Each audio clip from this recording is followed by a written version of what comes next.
നാരായണാഖിലഗുരോ ഭഗവാൻ നമസ്തേ. ഗുരുവായൂരപ്പ ശരണം. നാരായണ. എല്ലാവർക്കും നമസ്കാരം. അച്ചൻകുട്ടി മാഷ്ക്ക് പ്രത്യേക നന്ദി. ഹ്രസ്വമായ ഒരു മുഖവുര നൽകിയ അദ്ദേഹം ഗുരുവായൂരുള്ളവർക്ക് എന്നെ പരിചയപ്പെടുത്തേണ്ട ആവശ്യമില്ല. പുറത്തുനിന്ന് വന്നിട്ടുള്ളവർക്ക് വേണ്ടിയിട്ടാണ് മാഷത് പറഞ്ഞത്. വളരെ എന്താ പറയുക, ഭാഗ്യം അല്ലെങ്കിൽ സന്തോഷം അതൊക്കെ തോന്നുന്ന ഒരു അവസരമാണ് മേൽപ്പത്തൂർ ഓഡിറ്റോറിയത്തിൽ വന്നിരുന്ന് പ്രഭാഷണം ചെയ്യാന്നുള്ളത്. ഞാൻ ഈ വേദിയിൽ അനേക പ്രസംഗങ്ങൾ നടത്തിയിട്ടുണ്ട്. പക്ഷേ എൻ്റെ ആദ്യത്തെ പ്രഭാഷണം. ഒരുപാട് പ്രസംഗങ്ങൾ ഉണ്ടായിട്ടുണ്ട്. പക്ഷേ ഞാൻ തുടങ്ങിയത് ഗുരുവായൂരിൽ പൈതൃകത്തിൻ്റെ വേദിയിൽ 2018 യാദൃശ്ചികമായിട്ട് വിദേശത്തുനിന്ന് വന്ന സമയത്ത് നരസിംഹതത്വം പറഞ്ഞുകൊണ്ടാണ് ഞാനൊരു ആക്സിഡൻ്റൽ പ്രഭാഷകനായിട്ട് മാറുന്നത്. അപ്പോഴൊക്കെ ഭഗവാൻ എന്നെ ഇങ്ങനെ പല സ്ഥലത്തേക്ക് ഇങ്ങനെ പറഞ്ഞേച്ച് അവസാനം ഇന്നാണ് ഇവിടെ എത്തിച്ചിരിക്കുന്നത്. അപ്പോൾ ഇവിടെ ദേവസ്വത്തിൽ നിന്ന് ഇങ്ങനെ വൈശാഖ മാസം ആണ് നരസിംഹ ജയന്തിക്ക് പ്രഭാഷണം വേണമെന്ന് പറഞ്ഞപ്പോൾ മറ്റൊരു തിരക്ക് കാരണം ആ ദിവസം എനിക്ക് സാധിച്ചില്ല. അപ്പോൾ ഇനിയൊരു തീയതി നിശ്ചയിച്ചപ്പോൾ ഇന്നേ ദിവസം നരസിംഹത്തിനെ കുറിച്ച് പറയുന്നതിൽ അർത്ഥമില്ല. അപ്പോൾ എന്താ പറയാന്നുള്ള ചിന്ത വന്നു. ശാസ്ത്രങ്ങളാണെങ്കിലും പുരാണങ്ങളാണെങ്കിലും ഇപ്പോൾ ഭഗവത്ഗീത, ഭാഗവതം, നാരായണീയം ഇതൊക്കെ പറയാൻ മഹാപണ്ഡിതന്മാരായിട്ടുള്ള മഹത്തുക്കളും ആചാര്യന്മാരും നമ്മുടെ ഇടയിൽ ധാരാളം ഉണ്ട്. അപ്പം ഞാൻ അതിനെക്കുറിച്ച് എന്തെങ്കിലും പറയുന്നത് മഹദതിക്രമം എന്ന് പറയും. നമ്മൾ മഹാന്മാരെ അതിക്രമിക്കുക എന്ന് പറയുന്ന, പ്രത്യേകിച്ച് ഗുരുവായൂർ പോലുള്ളൊരു വേദിയിൽ ഏറ്റവും പ്രധാനപ്പെട്ട കാര്യം മറ്റാരെക്കാട്ടിലും ഭഗവാൻ തന്നെ നോക്കിക്കൊണ്ടിരിക്കുകയാണ് ഇങ്ങോട്ട് എന്താ പറയണത് എന്ന്. എന്നെ സംബന്ധിച്ചിടത്തോളം അദ്ദേഹം തന്നെയാണ് എൻ്റെ നാക്കിലിരുന്ന് സംസാരിക്കണമെന്നാണ് ഞാൻ വിശ്വസിക്കുന്നത്. അദ്ദേഹം സംസാരിക്കുമ്പോൾ അത് നമ്മുടെ ഹൃദയങ്ങളിലേക്ക് എത്തും. അദ്ദേഹം അല്ല സംസാരിക്കണമെന്നുണ്ടെങ്കിൽ അതൊരിക്കലും നമ്മുടെ ആത്മാവിലേക്ക് ചെല്ലില്ല എന്ന് കരുതുന്ന ഒരാളാണ്. എന്നെ സംബന്ധിച്ചിടത്തോളം ഭഗവാൻ നമ്മളെപ്പോലെ ഒരു വ്യക്തിയാണ്. ഭഗവാൻ പരമാത്മാവാണ്, പ്രപഞ്ചം മുഴുവൻ നിറഞ്ഞു നിൽക്കുന്ന ആളാണ്. പക്ഷെ ഗുരുവായൂരപ്പൻ എന്ന് പറഞ്ഞു കഴിഞ്ഞാൽ എന്നെയും നിങ്ങളെയും പോലെ കാണാവുന്ന, തൊടാവുന്ന, സംസാരിക്കാവുന്ന, സ്നേഹിക്കാവുന്ന, കലഹിക്കാവുന്ന, പ്രണയിക്കാവുന്ന, വാത്സല്യത്തോടു കൂടിയിട്ട് ചേർത്ത് പിടിക്കാനാവുന്ന ഒരു മനുഷ്യനാണ് ഭഗവാൻ എന്നെ സംബന്ധിച്ചിടത്തോളം. മനസ്സുള്ളവനാണ് മനുഷ്യൻ. നമ്മളിൽ ആരും യഥാർത്ഥ മനസ്സുള്ളവരാണ്. നമ്മളൊന്നും മനുഷ്യന്മാരല്ല. ആഗ്രഹിക്കുന്നവർക്ക് ഏത് രൂപത്തിലും, അത് കുട്ടിയാവട്ടെ, കാമുകനാവട്ടെ, സഹോദരനാവട്ടെ, അച്ഛനാവട്ടെ, ജ്യേഷ്ഠനാവട്ടെ, അനിയനാവട്ടെ, ഗുരുനാഥനാവട്ടെ, ഭഗവാൻ സദാ ഈ പരിസരങ്ങളിൽ നടന്നുകൊണ്ടിരിക്കും. ഇപ്പോൾ ദീപാരാധന കഴിഞ്ഞിട്ട് അദ്ദേഹം ഇവിടെ വന്നിരിക്കുന്നുണ്ടാവും ഈ ആൾക്കൂട്ടത്തിനിടയിലെന്ന് എനിക്ക് ഉറപ്പാണ്. അങ്ങനെയുള്ള ഭഗവാന്റെ മഹാമഹിമ എന്തിനെ അടിസ്ഥാനപ്പെടുത്തിയിട്ടാണ് നിൽക്കുന്നത്? യാദൃശ്ചികമാവാം. ഞാൻ ഗുരുവായൂരപ്പൻ്റെ ഒരു ഡോക്യുമെൻ്ററി ചെയ്തുകൊണ്ടിരിക്കുന്നുണ്ട്, അഖിലം മധുരം എന്ന് പറഞ്ഞിട്ട്. പലരും കണ്ടു കാണും. അതിൽ 2 എപ്പിസോഡേ വന്നിട്ടുള്ളൂ. 3ാമത്തെ എപ്പിസോഡ് വിഗ്രഹമാണ് വിഷയം. അത് വരണേ ഉള്ളൂ. ആ വിഷയം ഭഗവാൻ മുൻകൂട്ടി തന്നെ ഒരു ട്രെയിലർ പോലെ പറയിപ്പിക്കുകയാണ് വാസ്തവത്തിൽ ചെയ്തത്.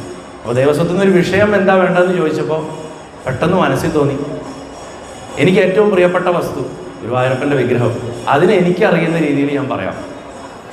അതിൽ എന്തെങ്കിലും തെറ്റുകളോ കുറ്റങ്ങളൊക്കെ തോന്നുന്നെങ്കിൽ അത് എൻ്റേത് മാത്രമാണ്. അതിലെന്തെങ്കിലും നന്മയുണ്ടെങ്കിൽ അത് ഗുരുവായൂരപ്പൻ തരണമാണ്. കാരണം ഈ പ്രദേശം ഇത്രയ്ക്ക് മഹിമയാർന്നതാവാനുള്ള കാരണം ആ വിഗ്രഹം ഇവിടെ വന്നിരുന്നത് കൊണ്ട് മാത്രമാണ്. അത് മറന്നു പ്രവർത്തിക്കുന്നതാണ് ഏറ്റവും വലിയ അപകടം. ആ വിഗ്രഹം ഇവിടെ ഇരിക്കുന്നിടത്തോളം ഈ സ്ഥലത്തിന് മഹിമയുണ്ടാവും. കാരണം ഈ വിഗ്രഹത്തിനൊരു സ്വഭാവമുണ്ട്. ഇത് കാലാകാലത്ത് സ്ഥലം വിട്ട് കളയും. നമ്മുടെ കാലാകാലങ്ങൾ എന്ന് പറഞ്ഞാൽ 50 കൊല്ലം, 60 കൊല്ലം, 100 കൊല്ലം, 1000 കൊല്ലം എന്നല്ല. അദ്ദേഹം ഒരു സ്ഥലത്ത് ഉറച്ചിരുന്ന ചരിത്രമില്ല.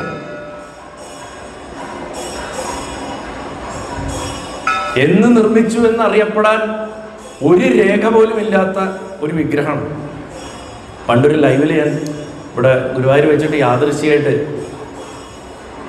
പറഞ്ഞ ഒരു കാര്യമുണ്ട്. അതെന്താന്ന് വെച്ചാൽ ഭഗവാന്റെ ഈ വിഗ്രഹത്തിൻ്റെ മെറ്റീരിയലിനെ കുറിച്ചായിരുന്നു. ഞാൻ അതിലേക്ക് വരാം. അതതിൻ്റെ ശാസ്ത്രമാണ്. പുരാണം എടുത്തു നോക്കുമ്പോൾ നമുക്ക് ശരിക്കും ഒരു പ്രത്യേകിച്ചൊരു റെഫറൻസ് ഒന്നും കിട്ടില്ല. ഇപ്പം നാരദ പുരാണത്തിൽ ഗുരുവായൂർ ക്ഷേത്രത്തിനെ കുറിച്ചുണ്ട് എന്ന് പല രേഖകളിലും കണ്ടിട്ടുണ്ട്, പല ആർട്ടിക്കിളുകളിലും കണ്ടിട്ടുണ്ട്. പക്ഷെ നമ്മൾ സൂക്ഷ്മമായിട്ട് തിരഞ്ഞു നോക്കിക്കഴിഞ്ഞാൽ ആരോ ഒരാൾ ഒരിക്കൽ എഴുതിയതിനെ പകർത്തി എഴുതിയിട്ട് നമ്മളതൊക്കെ ആരും പോയിട്ട് മൂലഗ്രന്ഥം വായിച്ചു നോക്കുന്നില്ല. എന്നാൽ ആരും പറയാത്തൊരു ഗ്രന്ഥം അപ്പുറത്ത് കിടപ്പുണ്ട്. ഗുരുവായൂപുര മഹാത്മ്യം എന്നു പേരുള്ളൊരു സംസ്കൃതത്തിൽ ഒരു ചെറിയ ഗ്രന്ഥമുണ്ട്. ആ ഗ്രന്ഥം ജരൽക്കാരു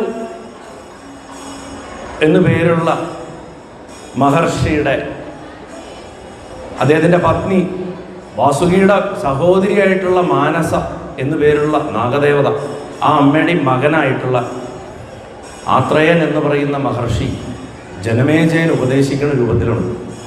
ഈ ജരൽക്കാരു എന്ന പേര് ഭാര്യയ്ക്കും ഭർത്താവിനും തുല്യമായിട്ട് കൊടുക്കാറുണ്ട്. അതായത് അവരുടെ സ്നേഹബന്ധം കാരണം ഭാര്യയും ആ പേരിലാണ് അറിയപ്പെടുന്നത്. അവരുടെ പുത്രനായിട്ടുള്ള ആത്രേയനാണ് സർപ്പങ്ങളെ ജനമേജയൻ്റെ കോപത്തിൽ നിന്ന് രക്ഷിച്ചത്. ജനമേജയൻ്റെ കോപം എന്തുകൊണ്ടാണെന്നൊക്കെ നമുക്ക് എല്ലാവർക്കും അറിയാം. പരീക്ഷത്തിനെ തക്ഷകൻ ദംശിച്ചതുകൊണ്ടാണ്. അങ്ങനെ ജനമേജയൻ സർപ്പസത്രം നിർത്തിയതിന് ശേഷവും അതികഠിനമായിട്ടുള്ള സർപ്പകോപം കൊണ്ട്, നമ്മൾ മലയാളികൾക്ക് സർപ്പകോപം പുതുമയൊന്നുമല്ല, അപ്പോൾ സർപ്പകോപം കൊണ്ട് കുഷ്ഠരോഗം ബാധിച്ചിട്ട് വളരെയധികം കഷ്ടപ്പെടുമ്പോൾ ആത്രേയ മഹർഷി ഉപദേശിച്ചു കൊടുക്കുന്നത്, ഇങ്ങനൊരു വിഗ്രഹം ഇരിക്കുന്ന സ്ഥലമുണ്ട്, അംബാപുരം എന്നാണ് അതിനെ വിളിക്കുന്നത്. അതായത് ദേവിയുടെ സ്ഥലം എന്നാണ് പറയുന്നത്. ഈ ഇടത്തരികത്തുകാവിലമ്മയുടെ സ്ഥലമാണിതെന്നാണ് പറയുന്നത്. ആ അംബാപുരത്ത് ചെന്നിട്ട് അവിടെ ഇരിക്കുന്ന മഹാവിഷ്ണുവിനെ ഭജിക്കാനാണ് പറയുന്നത്. അങ്ങനെ ആ കുഷ്ഠരോഗത്തിൽ നിന്ന് മുക്തി നേടാൻ ജനമേജയൻ ഉപദേശിക്കുന്നതാണ് ഗുരുവായൂർ ക്ഷേത്രത്തിനെ കുറിച്ചുള്ള ഏറ്റവും പൗരാണികമായിട്ടുള്ള ഒരു കഥ. ബാക്കി അതിനു മുന്നോട്ട് പോയി കഴിഞ്ഞാൽ എങ്ങനെ ആ വിഗ്രഹം ഇവിടെ വന്നു എന്നുള്ളത് പ്രസിദ്ധമായ കഥയാണ്, നമുക്ക് എല്ലാവർക്കും അറിയാം. പക്ഷേ ആ വരവിനും അത്രയധികം വെളിച്ചം വീശപ്പെടാത്ത ചില ഭാഗങ്ങളുണ്ട്. ഒന്നാമത്തെ കാര്യം, നമ്മൾ പറയും വേദങ്ങൾ അപൗരുഷയമാണെന്ന്. മനുഷ്യനുണ്ടാക്കിയിട്ടുള്ളതല്ല. അത് എന്നുണ്ടായി എന്ന് വെച്ചാൽ ആർക്കും അറിയില്ല. അതുണ്ട്, ഉണ്ടാക്കിയിട്ട് വെച്ചാൽ ഉണ്ട്, അത് ഉണ്ടായതാണ്. ഓരോ കാലത്ത് പ്രളയം കഴിഞ്ഞ് വീണ്ടും വരുമ്പോൾ അത് താനെ വെളിപ്പെടുകയാണ്. മന്ത്രങ്ങളെ കണ്ടെത്തിയവരെയാണ് നമ്മൾ പറയുക, അല്ലേ, ദ്രഷ്ടാക്കളെന്നാണ് പറയുക, അല്ലാണ്ട് മന്ത്രം സൃഷ്ടിച്ച ആളെന്ന് പറയില്ല. ഇന്നൊക്കെ മന്ത്രം മാനുഫാക്ചർ ചെയ്തിട്ട് ഉപദേശിച്ചു കൊടുക്കുന്നുണ്ട് കേട്ടോ, അത് വേറെ തമാശയാണ്. പുതിയ മന്ത്രങ്ങൾ, ആരും കേൾക്കാത്ത മന്ത്രങ്ങളൊക്കെ ഉപദേശമായിട്ട് കിട്ടുന്നുണ്ട്. ഇതല്ല, യഥാർത്ഥ മന്ത്രങ്ങൾ പ്രപഞ്ചത്തിലുള്ളത്. മഹാദേവൻ 64 കോടി മന്ത്രങ്ങൾ ഡക്കേന്ന് സൃഷ്ടിച്ചു എന്ന് പറയുന്നുണ്ട്. ആ മന്ത്രങ്ങളിലൊക്കെ ദ്രഷ്ടാക്കളായിട്ട് അത് പ്രപഞ്ചത്തിലുണ്ട്. നമ്മൾ ആർക്കൊക്കെ ഒരാൾക്ക് അത് കിട്ടും, ആദ്യം കിട്ടുന്ന ആൾ. ഇപ്പോൾ ഗായത്രിയുടെ ദ്രഷ്ടാവ് എന്ന് പറഞ്ഞാൽ വിശ്വാമിത്രനാണ്. അതേപോലെ മന്ത്രങ്ങൾ മാത്രമല്ല, ചിലപ്പോൾ വിഗ്രഹങ്ങളും അപൗരുഷയമായിട്ട് സംഭവിക്കും. ഇതാരുണ്ടാക്കിയെന്ന് അറിയാത്തതുകൊണ്ട് പൗരാണികർ അത് വിശ്വകർമാവ് ഉണ്ടാക്കിയെന്ന് പറഞ്ഞു. വിശ്വകർമാവ് എന്ന് പറഞ്ഞാൽ അതിന് അർത്ഥം സ്രഷ്ടാവ് എന്നേ അർത്ഥമുള്ളൂ. അതൊരു കോട്ടുളിയും ചുറ്റിയും പിടിച്ചിരിക്കുന്ന സ്വർണ്ണാഭരണങ്ങൾ അണിഞ്ഞൊരു ദേവശില്പി ആവണമെന്ന് ഒരു നിർബന്ധമില്ല. വിശ്വകർമ്മ എന്ന ശബ്ദം കൊണ്ട് വിശ്വത്തെ സൃഷ്ടിച്ചവൻ, വിശ്വത്തെ സ്വന്തം കർമ്മമായിട്ട് നടത്തിക്കൊണ്ടുവന്നു എന്നേ അർത്ഥമുള്ളൂ പ്രപഞ്ചത്തിന്. അത് ഭഗവാൻ തന്നെ. അപ്പൊ എന്നോ വൈകുണ്ഠത്തിലുണ്ടായിരുന്നൊരു വിഗ്രഹം ഇതാര് നിർമ്മിച്ചു എന്ന് ചോദിച്ചാൽ അറിയില്ല. ഭഗവാനൊരു സ്വഭാവമുണ്ട്. ഭഗവാൻ ഏറ്റവും പ്രിയപ്പെട്ട വസ്തുക്കളാണ് മറ്റുള്ളവർക്ക് കൊടുക്കുക. നമുക്ക് ആവശ്യമില്ലാത്ത വസ്തുക്കളാണ് കൊടുക്കുക. ഗുരുവായൂരപ്പന് വരുന്ന പശുക്കളിൽ 99% ഗോശാല, ഗോസമ്പത്ത് എന്നൊക്കെ നമ്മൾ പറയും. സങ്കടം തോന്നും. ഇവിടെ എപ്പോഴും കാണുന്നതാണ്. അതുകൊണ്ട് തന്നെ കുറേ വർഷങ്ങളായിട്ട് ഇവിടെ എടുക്കാറില്ല പശുക്കളെ. എന്താ കാരണം? കറവ പറ്റിയ ചാവാലി പശുക്കളെ നോക്കാറാകുമ്പോൾ ഗുരുവായൂരപ്പന് കൊണ്ട് കൊടുക്കും. ചവർ കൊണ്ട് തട്ടേണ്ട സ്ഥലമാണത് അല്ല. ഭഗവാൻ അങ്ങനെയല്ല. ഭഗവാൻ ഏറ്റവും നല്ലതേ കൊടുക്കുള്ളൂ. അദ്ദേഹത്തിന് ഏറ്റവും പ്രിയപ്പെട്ടത്. അപ്പം മഹാദേവൻ തനിക്ക് ഏറ്റവും പ്രിയപ്പെട്ട ശിവലിംഗം അമ്മ പൂജിച്ചിരുന്ന വിഗ്രഹം ശിവലിംഗത്തിന് എടുത്തു കൊടുത്താണ് തിരുവാന്താകുന്നിൽ ഇരിക്കണമെന്നാണ് പറയുക ഭക്തന്. അതേപോലെയാണ് വിഷ്ണു ഭഗവാൻ ബ്രഹ്മദേവന് കൊടുത്ത വിഗ്രഹം. എന്തിനാ ബ്രഹ്മദേവന് കൊടുത്തത്? സൃഷ്ടിക്ക് വേണ്ടി കൊടുത്തിട്ടുള്ളതാണ്. ഗുരുവായൂർ വിഗ്രഹത്തിൻ്റെ ഏറ്റവും വലിയ വൈശിഷ്ട്യം, നമ്മൾ സാധാരണ അതിനെ ഔഷധ ഗുണങ്ങൾ, വാതരോഗഹരം, അതൊക്കെ പിന്നീട് വന്നിട്ടുള്ളതാണ്. അതിൻ്റെ മൂല കാരണം എന്ത് പർപ്പസിന് വേണ്ടിയിട്ടാണ് ഒരു ജന്മം ഉണ്ടായിട്ടുള്ളത്, ഭഗവാന്റെ ജന്മത്തിൻ്റെ പർപ്പസ്, ഈ ജന്മത്തിൻ്റെ പർപ്പസ്. വൈഷ്ണവ സമ്പ്രദായത്തിൽ അവതാരങ്ങളെ ഒരു മനുഷ്യ ശരീരം എടുത്താൽ മാത്രമല്ല പറയുക, ഒരു നിമിഷം വന്നു പോകുന്ന അവതാരങ്ങളുണ്ട്, കുറച്ച് നേരത്തേക്ക് മിന്നി മറിഞ്ഞു പോകണം വരും, നരസിംഹത്തിനെയൊക്കെ പോലെ ഒരായുഷ്കാലം മുഴുവൻ ജീവിച്ചു പോകുന്ന അവതാരങ്ങളുണ്ട്, ശ്രീരാമസ്വാമി ശ്രീകൃഷ്ണനെയും പോലെ. അതേപോലെ നമ്മൾ ഭക്തർക്ക് ഭഗവാനെ കണ്ട് ആരാധിക്കാൻ വേണ്ടി ഭഗവാൻ എടുക്കുന്ന രൂപത്തിനെ അർച്ചാവതാരം എന്ന് പറയും, അർച്ചന ചെയ്യാനുള്ള അവതാരം. അത് ഈ വിഗ്രഹം തുടങ്ങി നിങ്ങളുടെ വീടുകളിലെ പൂജാമുറികളിൽ ഇരിക്കുന്ന ഉണ്ണിക്കണ്ണൻ്റെ വിഗ്രഹങ്ങൾ വരെയും ഭഗവാന്റെ അവതാരമാണ്. അതുകൊണ്ടാണ് അതിനെ പൊടി പിടിപ്പിച്ചിടരുത്. അത് ഭഗവാന്റെ ശരീരമാണ്. ഒരു നിമിഷമെങ്കിലും അതിൽ നോക്കിയിട്ട് നമ്മൾ ഭഗവാനെ അല്ലെങ്കിൽ കണ്ണാന്ന് വിളിച്ചിട്ടുണ്ടെന്നുണ്ടെങ്കിൽ അതിൽ ഭഗവാൻ ഇരിക്കണ്ടാവും. അത് അർച്ചാവതാരം എന്ന് പറയും. അപ്പം ഭഗവാൻ അങ്ങനെ എടുത്തിട്ടുള്ളൊരു അർച്ചാവതാരമാണ് ഈ വിഗ്രഹം. ഈ അർച്ചാവതാരത്തിൻ്റെ ഉദ്ദേശ ലക്ഷ്യം എന്താ? എന്തിനാണ് ബ്രഹ്മദേവന് ഭഗവാൻ അത് കൊടുത്തത്? സൃഷ്ടിക്കണം.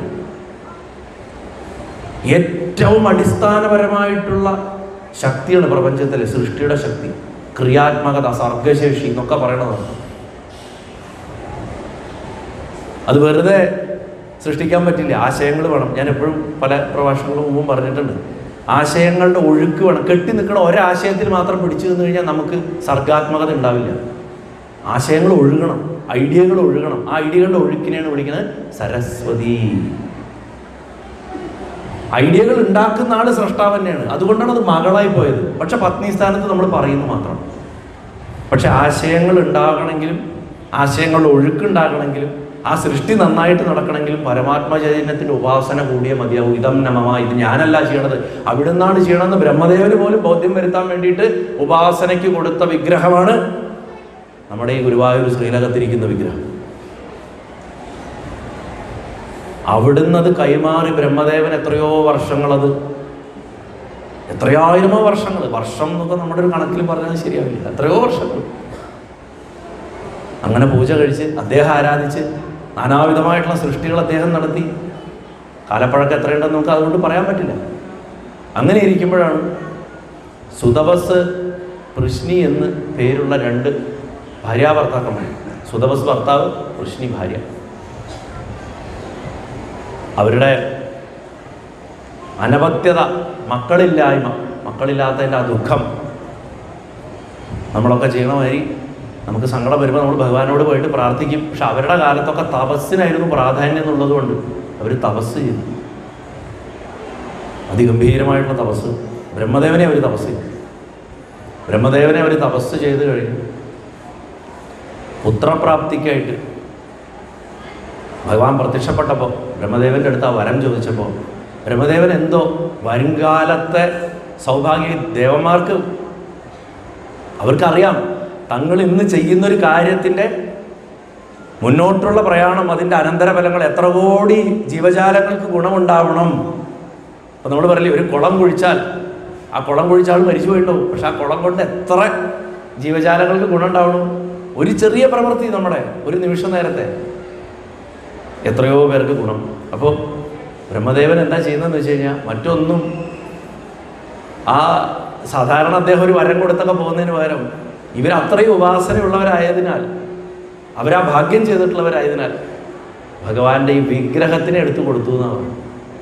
അതാണ് വിശിഷ്ടമായൊരു വസ്തു നമ്മുടെ കൈക്കൽ വന്നാലും നമ്മളതിൻ്റെ ഗുണഭോക്താക്കളായിട്ടാണ് ഇരിക്കുന്നതെന്നുണ്ടെങ്കിലും നാളെ ഒരു കാലത്ത് പ്രപഞ്ച നന്മ ഉണ്ടെന്ന് കണ്ടാൽ നമ്മൾ മറ്റൊരാൾക്ക് കൈമാറാൻ തയ്യാറാവണം. ബ്രഹ്മദേവൻ അതെടുത്തിട്ട് എൻ്റെ പൂജാമുറി തന്നെ ഇരിക്കട്ടെ എന്ന് പറഞ്ഞ് വെച്ചില്ല. ഞാൻ എപ്പോഴും പറയാറുണ്ട്, അറിവ്, ആധ്യാത്മികമായിട്ടുള്ള സമ്പത്ത്, ഇത് രണ്ടിനും സ്വന്തം മക്കളാണെന്ന് പറഞ്ഞിട്ട് ആരും അവകാശികളാവില്ല. അതിൻ്റെ അവകാശി വേറെ വരും, ഭഗവാൻ കൊണ്ടുവരും. അവർക്ക് മാത്രമേ ഉപാസന കൈമാറാൻ പാടുള്ളൂ, അറിവ് കൈമാറാൻ പാടുള്ളൂ, ആധ്യാത്മിക ജ്ഞാനം കൈമാറാൻ പാടുള്ളൂ. നമ്മുടെ മക്കളെന്നുള്ളത് കൊണ്ട് അർഹതയുണ്ടെങ്കിൽ കൊടുക്കാം, ഇല്ല എന്നല്ല. ബ്രഹ്മദേവൻ അർഹതയുള്ള ഒരാൾക്കാണ് കൊടുത്തത്. എന്തുകൊണ്ട് നാരദന് കൊടുത്തില്ല? ഈ വിഗ്രഹം കൊടുത്തിട്ടില്ല. നാരദൻ ഗൃഹസ്ഥനല്ല, അതാണ് അതിൻ്റെ കാരണം. ഇത് ഗൃഹസ്ഥന് മാത്രം വേണ്ട വിഗ്രഹം. കാരണം ഇതിൻ്റെ അടിസ്ഥാന ശക്തി സൃഷ്ടിയുടെ ശക്തിയാണ്. അതുകൊണ്ടാണ് പുത്രലാഭാർത്ഥം തപസ് ചെയ്ത ഒരു ഭാര്യയ്ക്കും ഭർത്താവിനും അത് കൊടുത്തു. അത് ലഭിച്ച അവർ ഭഗവാനെ അത് വെച്ച് ഉപാസിച്ചിട്ട് ഭഗവാൻ പിന്നെ ഗുരുവായൂരപ്പൻ പ്രത്യക്ഷപ്പെട്ടു. ഗുരുവായൂരപ്പൻ പ്രത്യക്ഷപ്പെട്ടപ്പോൾ പെട്ടെന്ന് നമ്മൾ ഇത്രയും ആഗ്രഹിക്കുന്ന ഒരാൾ നമ്മുടെ മുന്നിൽ അങ്ങോട്ട് വന്ന് നിന്ന് കഴിഞ്ഞാൽ നമ്മളെന്താ ചെയ്യുക? നമുക്കൊരു പരവശം ഉണ്ടാവും, ഒരു ടെൻഷൻ ഉണ്ടാവും അല്ലേ? കാര്യം നമ്മൾ ഭഗവാനെ കാണണം എന്നൊക്കെ പറയും. ഭഗവാൻ ഇപ്പോൾ അവിടെ നിന്നാൽ എന്ത് ചെയ്യും? നിങ്ങൾ എന്ത് ചെയ്യും? നാരായണാന്ന് വിളിക്കും. ചിലർ ബോധം കെട്ട് വിടും, ചിലർ കരഞ്ഞ് നിലത്ത് കിടന്ന് വരിടും.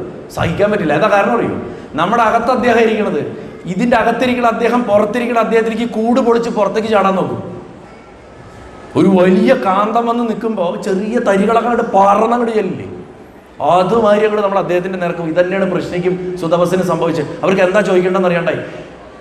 അപ്പോൾ ഭഗവാൻ അവർക്കൊരു ശാന്തത കൊടുത്തു. ഭഗവാനെ കണ്ടിട്ട് വളരെ നിഷ്കളങ്കനായിട്ട് നിർനിമേഷമായിട്ട് നോക്കിയെന്ന് വരം ചോദിച്ച ഒരാളേ ഉള്ളൂ. അത് ധ്രുവനാണ്. ധ്രുവൻ ഇങ്ങനെ നോക്കിയെന്ന് ഇതാരായി വന്ന് പറഞ്ഞിട്ട് അങ്ങനെയാണ്. അതാ നിഷ്കളങ്കതയാണ്. പക്ഷെ നമുക്കിത് ഭഗവാനാണെന്നറിയാം. സുതപസ്സും ഋഷിയും സാഷ്ടാംഗം നമസ്കരിക്കുക, കരയുക, വീണ്ടും നമസ്കരിക്കുക. അപ്പോൾ ഭഗവാൻ സമാധാനിപ്പിച്ചിട്ട് എന്താ വേണ്ടതെന്ന് ചോദിച്ചപ്പോൾ അവരാ ധൃതിയിൽ 3 പ്രാവശ്യം പറഞ്ഞു, അങ്ങേപ്പോലൊരു മകനെ വേണം, അങ്ങേപ്പോലൊരു മകനെ വേണം, അങ്ങേപ്പോലൊരു മകനെ വേണം എന്ന് പറഞ്ഞു. 3 പ്രാവശ്യം അറിയാണ്ട് പറഞ്ഞതാ. നമ്മളാണെങ്കിൽ പറയാം പറഞ്ഞത് 3 പ്രാവശ്യമാണെങ്കിൽ ഒരു കാര്യമല്ലേ എന്ന് പറഞ്ഞിട്ട് ആ ഒരു തവണ കൊടുക്കുകയുള്ളൂ. ഇത് മനുഷ്യൻ്റെ സ്വഭാവമാണ്. ഭഗവാനല്ല, പറയണ ഓരോ വാക്കും വളരെ സൂക്ഷിച്ചിട്ട് വേണം ഭഗവാനോട് പറയാൻ. ഭഗവാൻ പറഞ്ഞു, 3 പ്രാവശ്യം നിങ്ങൾ എൻ്റെ അടുത്ത് പുത്രലാഭാർത്ഥം വരം ചോദിച്ചതുകൊണ്ട് നിങ്ങൾക്ക് 3 ജന്മങ്ങളിലായിട്ടും മക്കളുണ്ടാവും. എന്നെപ്പോലൊരു മകൻ വേണമെന്ന് പക്ഷെ നിങ്ങൾ പറഞ്ഞു. എന്നെപ്പോലെ മറ്റാരെയും കാണാത്തതുകൊണ്ട് ഞാൻ തന്നെ നിങ്ങളുടെ മകനായിട്ട് ജനിക്കാതെ. ഗുരുവായൂരപ്പ കരുണ.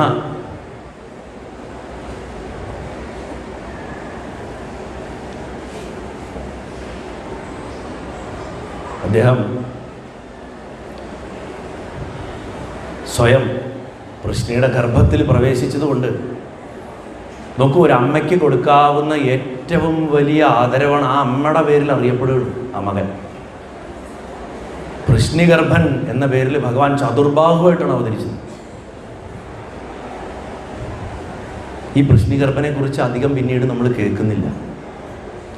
പക്ഷേ അതിപ്രസിദ്ധമായിട്ടുള്ളൊരു കഥയിൽ ഭഗവാൻ പ്രത്യക്ഷപ്പെടുന്നത് ഈ കൃഷ്ണിഗർഭനാണ് പ്രത്യക്ഷപ്പെടുന്നത്.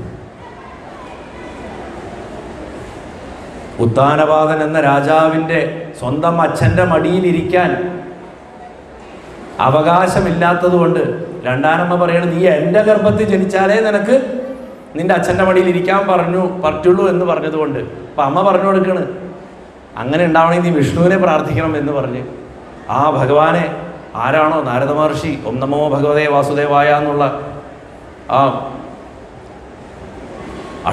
ദ്വാദശാക്ഷര മന്ത്രം ഉപദേശിച്ചിട്ട് ആ മന്ത്രം ചൊല്ലിയിട്ട് ഏതൊരു കുഞ്ഞാണോ, ചിലവർക്ക് എത്ര വളർന്നു വലുതായാലും ഒരു വിവരം ഉണ്ടാവില്ല,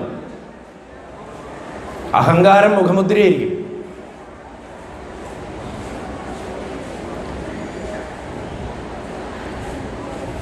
കുട്ടികൾക്ക് പക്വതയില്ല എന്ന് ആരാ പറഞ്ഞു?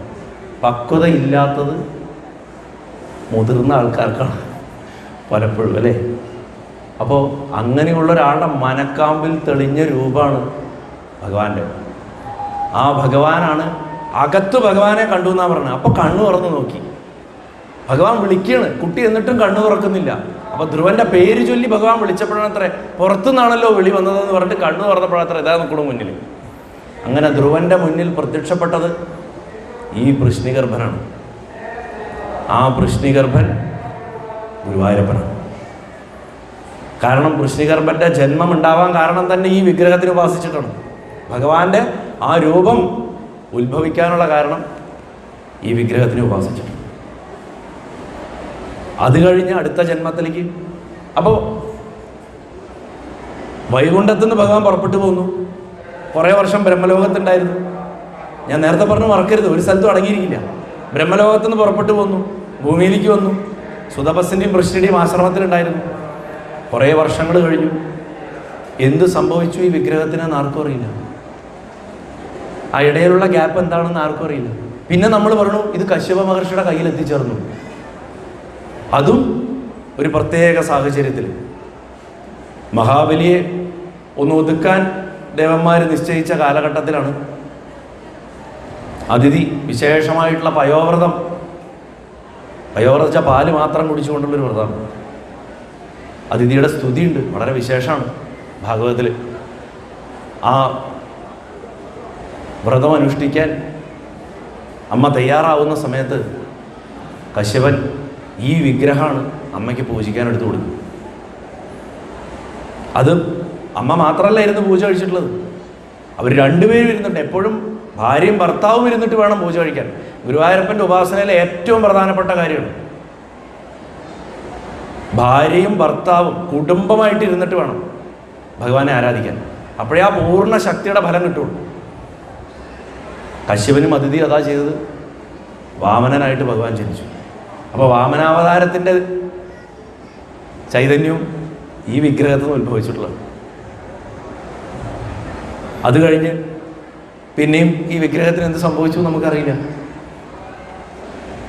ഓരോ കൽപ്പത്തിലും പ്രളയം ഉണ്ടാകുമ്പോഴും ഒക്കെ ഇത് പല യുഗങ്ങളിലും ഒക്കെ ആയിട്ട് ഇത് പലതവണ ജലത്തിൽ പോയിട്ടുണ്ട്. ഇദ്ദേഹത്തിന് ജലത്തിൽ കിടക്കാൻ വലിയ ഇഷ്ടമാണ്. നാരത്തിൽ ലയനം ചെയ്യുന്നവൻ, ജലത്തിനെ വാസസ്ഥാനാക്കിയവൻ നാരായണൻ എന്നാണല്ലോ. അപ്പോൾ ഇടയ്ക്കിടയ്ക്ക് ജലാധിവാസം ഭയങ്കര ഇഷ്ടമാണ്. അത് കഴിഞ്ഞിട്ടാണ് ഇത് യാദവ വംശത്തിലേക്ക് ഇതെത്തുന്നത്. വസുദേവൻ പൂജിച്ചിരുന്നു എന്ന് മാത്രമേ നമ്മളിത് പറഞ്ഞു കേൾക്കുന്നു. നോർത്തിലൊക്കെ പോയി കഴിഞ്ഞാൽ ചില പഴയ രേഖകളിൽ ഭാഗവതത്തിൻ്റെയൊക്കെ തന്നെ ചില പാഠഭേദങ്ങളായിട്ടുള്ള വെർഷൻസിൽ ബംഗാളിലൊക്കെ നവദ്വീപം പോലുള്ള സ്ഥലങ്ങളിലൊക്കെ നമ്മളിവിടെ കാണാത്ത തരം തന്ത്രഗ്രന്ഥങ്ങളുണ്ട്. കൃഷ്ണൻ്റെ നമ്മുടെ ഇവിടുത്തെ സമ്പ്രദായങ്ങളിലൊന്നുമില്ല. നമ്മൾ കേൾക്കാത്ത വിശേഷപ്പെട്ട ചില മന്ത്രങ്ങളൊക്കെ കാണാം. രസകരമായൊരു കാര്യം എന്താ വെച്ചാൽ നമ്മുടെ ഈ ക്ഷേത്രത്തിൽ ആ സമ്പ്രദായം ബന്ധപ്പെട്ടിട്ടുള്ള ചില സംഭവങ്ങൾ കേരളത്തിൽ എവിടെയും കാണില്ല, അല്ലെങ്കിൽ തെക്കേ ഇന്ത്യയിൽ എവിടെയും കാണില്ല. ചില മന്ത്രങ്ങളും ചില രീതികളും കാണാൻ പറ്റും. കാരണം മൂപ്പര് നോർത്ത് ഇന്ത്യയിൽ നിന്ന് വന്ന ആളാണ്. ഭഗവാൻ വടക്കേ ഇന്ത്യക്കാരനാണ്. മധുരയിൽ മധുരാസുരനെ ശത്രുഘ്നൻ വധിച്ചതിന് ശേഷം ഭഗവാൻ ആ കാട് വെട്ടിത്തെളിച്ചിട്ട് അവിടെ ഒരു നഗരം പണിതു. അതാണ് മധുരാപുരി. അവിടെയാണ് ശ്രീകൃഷ്ണാവതാരം ഉണ്ടാവുന്നത്. ആ മധുരയിൽ വസുദേവൻ ആരാധിച്ചിരുന്നു എന്നാണ് പറഞ്ഞത്. അന്ന് ഓൾറെഡി അവിടെ ഒരു അമ്പലം ഉണ്ടെന്ന് പറയുന്നു. അതായത് കംസന്റെ ഭരണകാലത്തും ആ ക്ഷേത്രം അവിടെ ഉണ്ട്. ഈ വിഗ്രഹം അവിടെ ഇരുന്നതാണ്. അന്ന് അദ്ദേഹത്തിൻ്റെ പേര് ആദികേശവൻ എന്നാണ്. ആദികേശവന്റെ ക്ഷേത്രത്തിലാണത്രേ വസുദേവൻ പൂജ കഴിച്ചിരുന്നത്. അവരുടെ പരദേവതയായിരുന്നു. അപ്പം അദ്ദേഹത്തിൻ്റെ ആ വംശത്തിലേക്ക് ഈ വിഗ്രഹം എങ്ങനെ വന്നു എന്നുള്ളതിനും റെക്കോർഡ്സ് ഇല്ല. മധുരയിൽ ജരാസന്ധൻ കത്തി ചാമ്പലാക്കിയപ്പോൾ ജരാസന്ധൻ ചുട്ടരിച്ചതാ മധുരയിൽ. ഭഗവാൻ തൻ്റെ വംശത്തിനെയും കൊണ്ട് പടിഞ്ഞാറൻ കടൽ തീരത്തേക്ക് വന്നിട്ട് സമുദ്രത്തിൽ അതിവിചിത്രമായിട്ട് 92 തുറമുഖങ്ങളോട് കൂടിയിട്ട് ദ്വാരക എന്ന് പേരുള്ള അതിഗംഭീരമായിട്ടുള്ള ഒരു പട്ടണം, ഒരു ദ്വീപ് പണിതു. നമ്മളിപ്പോൾ ഗൾഫിൽ ദുബായിലെ പാംജുമേറയൊക്കെ കാണുമ്പോൾ പറയുമ്പോൾ എന്തൊരു ഗ്രേറ്റ് സൃഷ്ടി എന്നൊക്കെ പറയും. പാംജുമേറയുടെയൊക്കെ ഒരു 50 ഇരട്ടി വലിപ്പമുള്ള ഒരു എൻജിനീയറിംഗ് സൃഷ്ടിയായിരുന്നു ദ്വാരക. പക്ഷെ ഭഗവാൻ അറിയാം എത്ര ഗംഭീര സാധനം ഉണ്ടാക്കിയാലും അതിനൊരു എക്സ്പയറി ഡേറ്റ് ഉണ്ട്. അതുകൊണ്ടാണ് ഭഗവാൻ ആ എക്സ്പയറി ഡേറ്റും വെച്ച് ഇതൊരു സമയം വരും, അന്നിത് വെള്ളത്തിൽ പോകും. ഒരു വസ്തു മാത്രം അതിജീവിക്കും, ഈ വിഗ്രഹം. അപ്പോൾ ഭഗവാൻ ഇതിനെ ദ്വാരകയിൽ കൊണ്ടുപോയി ദ്വാരകയിൽ പ്രതിഷ്ഠിച്ചു. അവിടെ സ്വന്തം കൈകൊണ്ട് പൂജിച്ചു. സ്വന്തം കൈകൊണ്ട് പൂജിച്ചു ഭഗവാൻ. ഒന്നും സ്വന്തമായി കൊണ്ടുപോകാത്ത ഒരാളാണ് കൃഷ്ണൻ. ഒന്നും നിലനിന്ന് കാണണം തനിക്ക് ശേഷമൊന്നും അദ്ദേഹം ആഗ്രഹിച്ചിട്ടില്ല. കാരണം അദ്ദേഹത്തിന് ഇത്രയും ഡിറ്റാച്ച്ഡായിട്ട് ഒരാളെ കാണില്ലായിരുന്നു. ഭഗവാനോട് സംസാരിക്കുമ്പോൾ അപ്പം സംസാരിക്കുന്ന ആളോടാണ് ഭഗവാൻ ഏറ്റവും സ്നേഹം എന്ന് അത്ര തോന്നുക. ഒരാളുടെ മുഖത്ത് നോക്കി സംസാരിക്കുമ്പോൾ ആ ആളായിരിക്കും അത്ര അയാൾക്ക് തോന്നുന്നത് എന്നോടാ ഭഗവാൻ ഏറ്റവും സ്നേഹം. വേറൊരാളോട് സംസാരിക്കുമ്പോൾ തോന്നും എന്നോടാ ഏറ്റവും സ്നേഹം. കാരണം ഭഗവാൻ അത്ര ശ്രദ്ധ കൊടുത്തും ഒരു മോശം വാക്കുകൾ ഉച്ചരിക്കണം. പ്രിയ വാക്ക് എന്നാണ് പറയണത് ഭഗവാന്. സാധാരണ പ്രിയവാക്കുകളായിട്ടുള്ള ആൾക്കാർക്ക് അറ്റാച്ച്മെൻറ്റുകൾ കൂടും. കാരണം അവർക്ക് ആശാവാശങ്ങൾ കൂടും, സ്നേഹം കൂടും എല്ലാവരോടും ഉള്ളതുകൊണ്ടാണ്. പക്ഷെ ഭഗവാന്റെ സ്നേഹം എന്ന് പറഞ്ഞാൽ സാർവലൗകിക സ്നേഹം. ഭഗവാൻ ഈ കണ്ട വസ്തുക്കളൊക്കെ നശിച്ച് വെള്ളത്തിൽ താഴുമ്പോഴും എത്രയോ പേരുടെ അധ്വാനം, ഇതൊക്കെ കടലിൽ പോകുമ്പോഴും ഒരു വസ്തു മാത്രമേ വീണ്ടെടുക്കണം എന്ന് പറഞ്ഞിട്ടുള്ളൂ. കാരണം നാളേക്ക് ഉപകാരപ്പെടാൻ മനുഷ്യരാശിക്ക് എന്നല്ല സകല ജീവജാലങ്ങൾക്ക് ഉപകാരപ്പെടുമ്പോൾ ഒരു വസ്തു ഇതേ ഉള്ളൂ. അത് അദ്ദേഹത്തിന് അറിയാം. വാസ്തവത്തിൽ ചിലപ്പോൾ തോന്നും ഭട്ടവാതിൽ നാരായണീയത്തിൽ ഭഗവാന്റെ സ്വർഗാരോഹണം പറഞ്ഞിട്ടില്ല. കാരണം എന്താണെന്ന് വെച്ച് കഴിഞ്ഞാൽ ആ ഭഗവാൻ അങ്ങനെ വിഗ്രഹമായിട്ട് ഇങ്ങോട്ട് വന്നതാണെന്ന് തോന്നുന്നു. അങ്ങനെയാണ് ഗുരുവായൂരപ്പൻ്റെ വിഗ്രഹത്തിൻ്റെ അറിയപ്പെടുന്ന കഥ തുടങ്ങണം. ഭഗവാൻ ഉദ്ധവനോട് പറയണു, ദ്വാരക കടലിൽ പോവും. ആ സമയത്ത് ഈ ചതുർബാഹുവായിട്ടുള്ള വിഗ്രഹം നാരത്തിൽ അയനം ചെയ്യും, ജലത്തിൽ പൊങ്ങിക്കിടക്കും. അത് മാത്രം പൊങ്ങിക്കിടക്കും. അസാമാന്യ ഭാരമുള്ള വിഗ്രഹ, അത് ജലത്തിൽ പൊങ്ങിക്കിടക്കുന്ന പറയണം. കാരണജലത്തിലെ ആത്മാവ് പൊങ്ങിക്കിടക്കുള്ളൂ. പരമാത്മാവാണ് അത്, വെറുതെ ഒരു സമുദ്രജലമല്ല. അത് അതിനെ എടുത്തുകൊണ്ട് നീ കൊണ്ടുപോയി ഉചിതമായ ദിക്കിൽ, തെക്കൻ ദിക്കിലേക്ക് പോയിട്ട് പ്രതിഷ്ഠിക്കണം എന്നാണ്. ഇതിൻ്റെ അകത്ത് വലിയൊരു യോഗശാസ്ത്ര രഹസ്യമുണ്ട്. ഭക്തന്റെ അടുത്ത് ഭഗവാൻ പറഞ്ഞു കൊടുക്കണ്, കാരണജലത്തിൽ ശയിക്കുന്ന ആത്മാവിനെ എടുത്തിട്ട് ഗുരുകൃപയോട് കൂടിയിട്ട് വായുവിനെ നിയന്ത്രിച്ചിട്ട് കുണ്ഡലിനെ ഉയർത്തിയിട്ട് സഹസ്രാരത്തിൽ എത്തിച്ച് പ്രതിഷ്ഠിക്കണം. മോക്ഷസ്ഥാനമാണ് തെക്ക്. നമുക്ക് പേടിയാ, മരണസ്ഥാനമായിട്ടാണ് നമ്മൾ പറയുക. ഈ കഥയുടെ അകത്തൊക്കെ അത്രയും രസകരമായിട്ടുള്ള കാര്യങ്ങളുണ്ട്. എന്താണെങ്കിലും ഉദ്ധവൻ കടൽ തീരത്ത് ചെന്നു. കടൽ തീരത്ത് ചെന്നപ്പോൾ അദ്ദേഹത്തിന് ഒരു ജ്യോതിസ്മാരി ആ ജലത്തിൽ ഇത് പൊങ്ങിക്കിടക്കണം കാണാൻ സാധിച്ചു. പക്ഷേ മനുഷ്യനല്ലേ, അദ്ദേഹത്തിനെ കൊണ്ട് സാധിക്കില്ല. ഭക്തി അത് മാത്രമേ കൈവന്നിട്ടുള്ളൂ. അപ്പം അദ്ദേഹത്തിൻ്റെ ഗുരുനാഥനാണ് ബൃഹസ്പതി. ഗുരുനാഥനെ സ്മരിച്ചു. അങ്ങനെയാണ് ബൃഹസ്പതി ഇതിൽ ഇൻവോൾവ് ആവുന്നത്. ബൃഹസ്പതി പ്രത്യക്ഷപ്പെട്ട്, ഇത് മനുഷ്യ സാധ്യമല്ല, ദേവന്മാരിൽ എല്ലാവർക്കും സാധ്യമല്ല ഇതിനെ എടുത്ത് ഉയർത്താൻ. ഇത് ഉയർത്താൻ വായു ഭഗവാന് മാത്രമേ സാധിക്കുള്ളൂ. കാരണം വായു വിഷ്ണുവാണ്. നമ്മുടെ സമ്പ്രദായത്തിൽ, അല്ലെങ്കിൽ കർണാടക സമ്പ്രദായത്തിൽ പോയി കഴിഞ്ഞാൽ ഹരിവായു സ്തുതി എന്ന് പറഞ്ഞിട്ട് പ്രസിദ്ധമായിട്ടൊരു സ്തുതിയുണ്ട് മധ്വൻ്റെ. അതിൻ്റെ ത്രിവിക്രമ പണ്ഡിതാചാര്യർ എഴുതിയാണ്, മധ്വാചാര്യരുടെ ശിഷ്യനായിട്ടുള്ള. അതിൻ്റെ ഇൻട്രൊഡക്ഷനായിട്ടാണ് 2 ശ്ലോകങ്ങളുള്ള നഖസ്തുതി എന്ന് പറഞ്ഞ നരസിംഹത്തിൻ്റെ ഒരു നഖത്തിനെ സ്തുതിക്കുന്നത് മധ്വാചാര്യർ അതിനൊരു ഇൻട്രോ ആയിട്ട് എഴുതി ചേർത്തത്. പാന്തോസ്മാൻ പുരുഹൂത വൈരിബലവൻ അതങ്കമാധ്യഘട എന്ന് പറഞ്ഞിട്ട് തുടങ്ങുന്ന അതിഗംഭീരമായിട്ടുള്ള സ്തുതിയാണ്. ഹരിയും വായുവും ഒന്നാണ് എന്നുള്ളത് കേരള സമ്പ്രദായത്തിൽ നമ്മളിന്ന് മറന്നുപോയൊരു തത്വമുണ്ട്. വെറുതെ അല്ല ഇവിടെ ഗുരു വായു, വായു പുരേശൻ എന്നൊക്കെ വിളിക്കണേ. ഇവിടെ വായു എന്ന് പറഞ്ഞാൽ അത് ഹരിയാണ്. അതുകൊണ്ട് ഹരിയെ ഉയർത്താൻ പറ്റുള്ളൂ. അതുകൊണ്ടാണ് വായുവിൻ്റെ സഹായം നേടിയത്. വായു തൻ്റെ ബലം കൊണ്ട് ആ വിഗ്രഹത്തിനെ ഉയർത്തി. അത് ഭഗവാന്റെ ഇച്ഛയാണ്. ഭഗവാൻ ഇച്ഛിച്ചില്ലെങ്കിൽ ഈ പരമാത്മ ചൈതന്യം കിടക്കുന്ന, കുടികൊള്ളുന്ന ഒരു വസ്തുവിനെ എടുത്ത് ഉയർത്താൻ സാധിക്കില്ല. അങ്ങനെ ഭഗവാൻ അതെടുത്ത് ഉയർത്തി തെക്കൻ ദിക്കിലേക്ക്. ഉദ്ധവൻ്റെ ജോലി അത്രയേ ഉള്ളൂ, കണ്ടെത്തുക, കാണിച്ചു കൊടുക്കുക, എടുത്ത് കൊടുത്തയക്കുക. ഞാനും കൂടെ വരുന്നുണ്ട് എന്ന് പറഞ്ഞിട്ട് വരാനുള്ള അനുമതിയില്ല. ഉദ്ധവൻ വടക്കോട്ടേക്കാണ് പോണത്, ബദരിയിലേക്ക്. ഇന്നും അദ്ദേഹം അവിടെ ഇരിക്കുന്നുണ്ട്. തെക്കൻ ദിക്കിലേക്ക് വരുന്ന ഇവർ ഈ പ്രദേശത്തെത്തുമ്പോൾ ഒരു മഹാസരസ് കാണുന്നു. അത് ഇന്നത്തെ ഈ സരസ്സൊന്നുമല്ല, ഈ പ്രദേശം മുഴുവൻ വ്യാപിച്ചു കിടക്കുന്ന സരസ്. പഴയ റെക്കോർഡ്സ് നോക്കി കഴിഞ്ഞാൽ പാലയൂർ തൊട്ട് താമരയൂർ വരെയും ചാട്ടുകുളം വരെയും കിടക്കുന്ന ഒരു മഹാസരസാണ്. മാനസ സരോവരമൊക്കെ പോലുള്ളൊരു വലിയ ലേക്കാണ്. ഈ പ്രദേശം മുഴുവൻ ജലത്താൽ നിമഗ്നമായി കിടക്കുന്നു. അതിൻ്റെ തീരത്ത് ഈറനടിഞ്ഞ ജടയോട് കൂടിയിട്ട് ഒരാൾ കുളിച്ചു കയറി വരുന്നു. വെളുത്തു കൂച്ചനായിട്ടൊരാൾ, അഗ്നിയുടെ വർണ്ണമുള്ള ജട, ഭസ്മാവൃതം. കൈകൊണ്ട് കാണിച്ചു ഇവിടെ ഇറക്കാൻ പറഞ്ഞു. അങ്ങനെ മഹാദേവൻ അവരോട് ഇറക്കാൻ പറഞ്ഞ് അദ്ദേഹം പ്രതിഷ്ഠിച്ചിട്ടുള്ളതാണ്. നമ്മൾ പറയും ഗുരുവും വായുവും കൂടെ പ്രതിഷ്ഠിച്ചിട്ടുള്ളതാണ്. ഗുരുവും വായുവും കൊണ്ടുവന്ന വിഗ്രഹം പ്രതിഷ്ഠിച്ചത് മഹാദേവനാണ്. മഹാദേവൻ ഏതൊരു തന്ത്രിയും തൻ്റെ ആത്മാംശത്തിനെ എടുത്തിട്ടാണ് വിഗ്രഹത്തിൽ ചൈതന്യം കൊടുക്കുന്നത്. മഹാദേവൻ തൻ്റെ ആത്മാംശത്തിനെയും കൂടെ എടുത്ത് കൊടുത്തതോട് കൂടിയിട്ടാണ്. ഗുരുവായൂരപ്പൻ്റെ അടുത്ത് ശിവനിന്ദ പാടില്ല എന്ന് ഞാൻ എപ്പോഴും പറഞ്ഞതുകൊണ്ടാണ്. ഗുരുവായൂരപ്പൻ്റെ അടുത്ത് ഒരു ദേവനെയും നിന്ദിക്കാൻ പാടില്ല. ഇത് വേറെ ഐറ്റമാണ്. നിങ്ങൾ കാണുന്ന മറ്റ് വിഷ്ണുക്ഷേത്രങ്ങളോ ശിവക്ഷേത്രങ്ങളോ ദേവീക്ഷേത്രങ്ങളോ പോലെയല്ല ഈ 3 മഹാക്ഷേത്രങ്ങളും. ഈ മമ്മിയൂരും എടത്തിരുത്താവലമ്മയും ഗുരുവായൂരപ്പനും.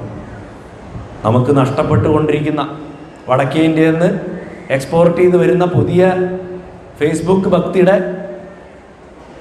ഓളത്തിൽപ്പെട്ട് നശിച്ചുകൊണ്ടിരിക്കുന്ന നമ്മുടെ സംസ്കാരത്തിനെ ഓർമ്മിപ്പിക്കാൻ വേണ്ടിയിട്ട് തന്നെയാണ് ഞാൻ പറഞ്ഞത്. മമ്മിയൂർ ഇത് പറഞ്ഞതാണ് 2 പ്രഭാഷണങ്ങൾ. കേരളം എന്ന് പറഞ്ഞു കഴിഞ്ഞാൽ ഏറ്റവും കൂടുതൽ എല്ലാ പദ്ധതികളെയും ചേർത്ത് പിടിച്ചു കൊണ്ടുപോയ ഒരു മഹാപാരമ്പര്യത്തിൻ്റെ ഉടമകളാണ് നമ്മൾ. അങ്ങനെ ഗുരുവായൂരപ്പനിൽ ശ്രീവിദ്യയുടെ സമ്പ്രദായം, വൈഷ്ണവ സമ്പ്രദായം, ശൈവമായിട്ടുള്ള സമ്പ്രദായം എല്ലാം ചേർന്നിരിക്കുന്നുണ്ട്. അപ്പോൾ ഭഗവാനെക്കുറിച്ച് ഉള്ള കഥയായിട്ടല്ല, ഞാൻ ഈ വിഗ്രഹത്തിൻ്റെ കാര്യങ്ങളാണ് പ്രധാനമായിട്ട് പറയാമെന്ന് വിചാരിച്ചു. എന്താ വിഗ്രഹം എന്നുള്ള വാക്കിൻ്റെ അർത്ഥം? പലപ്പോഴും ഞാൻ മുമ്പ് പറഞ്ഞിട്ടുണ്ട്, കേട്ടിട്ടുള്ളവർ ക്ഷമിക്കുക. വിശേഷണം ഗ്രഹിക്കേണ്ടത് വിഗ്രഹം എന്നാണ്. വിശേഷമായിട്ട് മനസ്സിലാക്കേണ്ടത്. പ്രതിമയല്ല, ബൊമ്മയല്ല, ബിംബം എന്നും വിളിക്കരുത്. ബിംബം എന്ന് വിളിച്ചാൽ കൂടെ ഒരു പ്രതീകം എന്നുള്ള അർത്ഥത്തിലാണ് വരുന്നത്. ഇത് പ്രതീകമല്ല, ഇത് ആളാ തന്നെയാണ്. പ്രതീകം മാത്രമാണെന്നുണ്ടെങ്കിൽ നമുക്ക് പറയാം ഇതിന്ന് ആവാഹിച്ച് മാറ്റാം, ഇതിനെടുത്ത് കളയാം. ഇതിന് പകരം വല്ലതും ഉണ്ടാക്കാൻ പറ്റുമോ? ഈ ഒരു വിഗ്രഹം കൊണ്ടാണ് ഇവിടുത്തെ മഹാത്മ്യം. ഈ വിഗ്രഹം ഇവിടെ ഇരിക്കുന്നതുകൊണ്ടാണ് ഈ ബാക്കിയുള്ള കഥകളൊക്കെ ഉണ്ടാവണത്. മറ്റുള്ള സ്ഥലങ്ങളിൽ അങ്ങനെയല്ല. ആ ചൈതന്യത്തിന് നമുക്ക് ആവാഹിച്ചെടുത്തുകൊണ്ട് പോവാം. മറ്റു സ്ഥലങ്ങളിൽ ഇത് അദ്ദേഹത്തിൻ്റെ ഇഷ്ടമുണ്ടെങ്കിൽ അദ്ദേഹം ശ്രീകോവിലിൽ നിന്ന് ഇറങ്ങി പോകും. അദ്ദേഹത്തിന് ഇഷ്ടമുണ്ടെങ്കിൽ അദ്ദേഹം തിരിച്ചു കയറിയിരിക്കും. അദ്ദേഹം ചെയ്തിട്ടുണ്ട്. ഇവിടെ തന്നെ വന്നതിന് ശേഷം 3 പ്രാവശ്യം 4 പ്രാവശ്യം ഇറങ്ങിപ്പോയതിൻ്റെ റെക്കോർഡ്സ് നമുക്ക് കാണാൻ പറ്റും. ചരിത്രം എടുത്ത് നോക്കിക്കഴിഞ്ഞാൽ ചിലത് ചില മണിക്കൂറുകളിൽ, ചിലത് 5-6 കൊല്ലമാണ് ഇറങ്ങിപ്പോയിട്ടുണ്ട്. അദ്ദേഹത്തിന് ഇഷ്ടമല്ലെങ്കിൽ. അതുകൊണ്ട് വളരെ സൂക്ഷിക്കണം. ദേഷ്യം വന്ന് ഇറങ്ങിപ്പോകും. എളുപ്പം കാണിക്കരുത്. ഗുരുവായൂരപ്പനല്ലേ, നമ്മുടെ കണ്ണനല്ലേ എന്നൊക്കെ പറഞ്ഞിട്ട് എളുപ്പം കാണിക്കാൻ പാടില്ല. പിണങ്ങിയ മഹാവശ. അപ്പോൾ അങ്ങനെ ഇറങ്ങിപ്പോകുന്ന ആ വ്യക്തിയെ നമ്മളൊരു വിഗ്രഹത്തിൽ ബന്ധിച്ചു വെച്ചിരിക്കുകയാണ്. ഏത് സമയത്തും ഗുരുവായൂരിൻ്റെ ഏത് സ്ഥലത്തും, അതല്ല നമ്മൾ എവിടെ ഇരുന്ന് വിളിക്കണോ ലോകത്തിൻ്റെ അവിടെ എവിടെയും ഏത് സമയത്തും കാണാൻ പറ്റുന്ന ഒരാളെ നമ്മൾ ആ വിഗ്രഹത്തിൽ അങ്ങോട്ട് ബന്ധിച്ചു വെച്ചിരിക്കുകയാണ്. അതെങ്ങനത്തെ ബന്ധന? ഭഗവാൻ സ്വയമേവ ബന്ധിച്ചു വെച്ചിരിക്കുകയാണ്. അതുകൊണ്ടാണ് നമ്മൾ അവിടെ ചെല്ലുമ്പോൾ ഇത്ര തിക്കിലും തിരക്കിലും ഒന്നിലും തള്ളിലും പെട്ട് 1 സെക്കൻഡ് അതിൻ്റെ മുന്നിൽ ചെന്നിട്ട് അവിടെ ചെല്ലുമ്പോൾ നീങ്ങൂ നീങ്ങൂ നീങ്ങൂ എന്ന് പറയുമ്പോഴും കാണണേന് വരെ അറിയാണ്ട കണ്ണങ്ങൾ അടഞ്ഞു പോകും. കാരണം എന്താണെന്ന് വെച്ചാൽ അകത്ത് ഭഗവാൻ അങ്ങോട്ട് സ്ഫുരിക്കണം. അകത്താണ് സ്ഫുരിക്കുന്നത്. കാശിത്തമ്പുരാൻ പറഞ്ഞിട്ടുണ്ട്, ഭഗവാനെ കാണാൻ ഇവിടെ വരേണ്ട ആവശ്യമില്ല എന്ന്. അത് നിങ്ങൾ ഇരിക്കണോടെയും വരും. ഇവിടെ വരേണ്ട എന്തിനാ വെച്ചാൽ ഇവിടുത്തെ ആലവാരവും സന്തോഷവും ഭാഗവതവും സപ്താവും ഭഗവാന്റെ പ്രഭി, ആ ചക്രവർത്തിത്വവും ഇതൊക്കെ കണ്ട് ആനന്ദിക്കാനാണ് നിങ്ങൾ ഗുരുവായൂർക്ക് വരേണ്ടതെന്നാണ് പറഞ്ഞത്. അല്ലാതെ ഭഗവാനെ കാണാൻ വേണ്ടി വരേണ്ടതെന്ന്. കാരണം ഈ ഇത് ഇറങ്ങി നടക്കുന്ന ആളാണ്. നിങ്ങൾ ആത്മാർത്ഥമായിട്ട് വിളിച്ചു നോക്കി, ഈ വിഗ്രഹം നിങ്ങളുടെ വീട്ടിലിരിക്കും. അത് അങ്ങനത്തെ ഒരു വിഗ്രഹമാണ്. അപ്പൊ വിശേഷണ ഗ്രഹിക്കേണ്ട ആ വിഗ്രഹം ഭഗവാന്റെ രൂപത്തിനും പ്രത്യേകതയുണ്ട്. വെറുതെ അല്ല. ഈ മേലെ വലത്തേ കയ്യിൽ ചക്രം, താഴത്തെ വലത്തേ കയ്യിൽ പത്മം, ഇടത്തെ മേൽക്കൈയിൽ ശംഖ്, ഇടത്തെ കീഴ്ക്കൈയിൽ ഗദ. ഈ 4 കൈകളിലെ 4 ആയുധങ്ങൾ വിഷ്ണുവിൻ്റെ പ്രധാന ചിഹ്നങ്ങളാണ്. ചക്രം, അതിൻ്റെ ആന്തരികാർത്ഥമൊക്കെ ഒരുപാട് പറയാം. ചക്രത്തിനെ നമുക്ക് സമയം എന്ന് പറയാം. സമയമാണ് നമുക്ക് നല്ലത് പഠിപ്പിച്ചു തരണം. അതുകൊണ്ടാണ് അതിനെ സുദർശനം എന്ന് പറയുന്നത്. കാലം എല്ലാവരെയും പാഠം പഠിപ്പിക്കും. അതുകൊണ്ടത് സുദർശനം, നല്ലത് കാണിച്ചു തരുന്നത്. അതുമാത്രമല്ല, അത് ഭഗവാന്റെ ശരീരത്തിലെ ലക്ഷ്മി ചൈതന്യം കൂടെ ശരിക്കും സുദർശനത്തിലായിരിക്കുന്നു.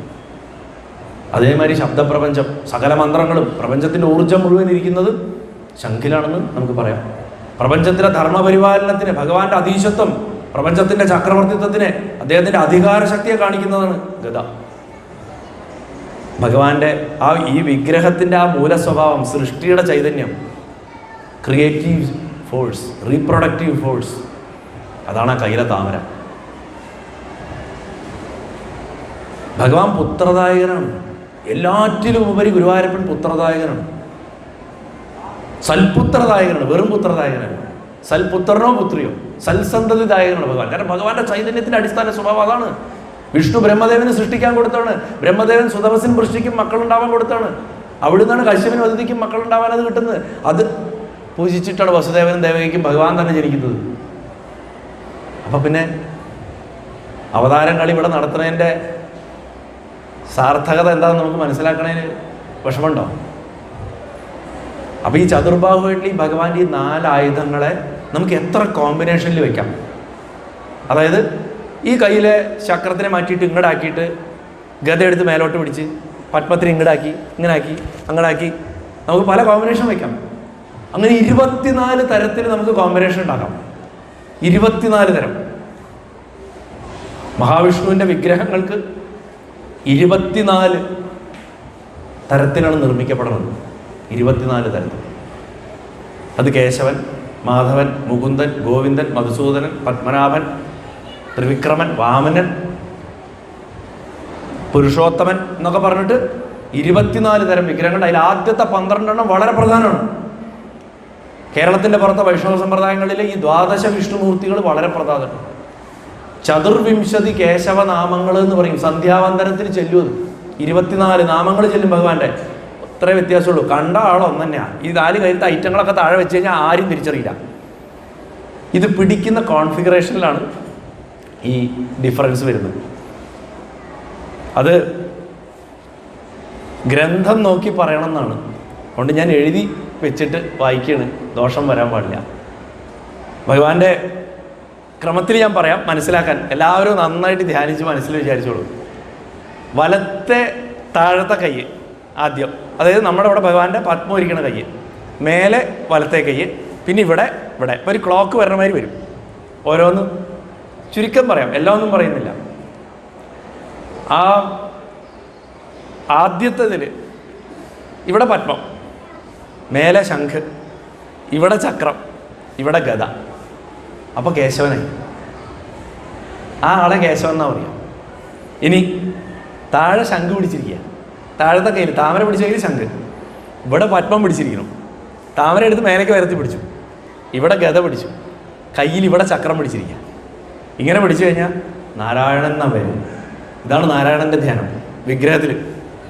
ഇതേപോലെ ഗദ താഴെ, ചക്രം മേലെ, ശംഖ് പത്മം പിടിച്ച മാധവനായി.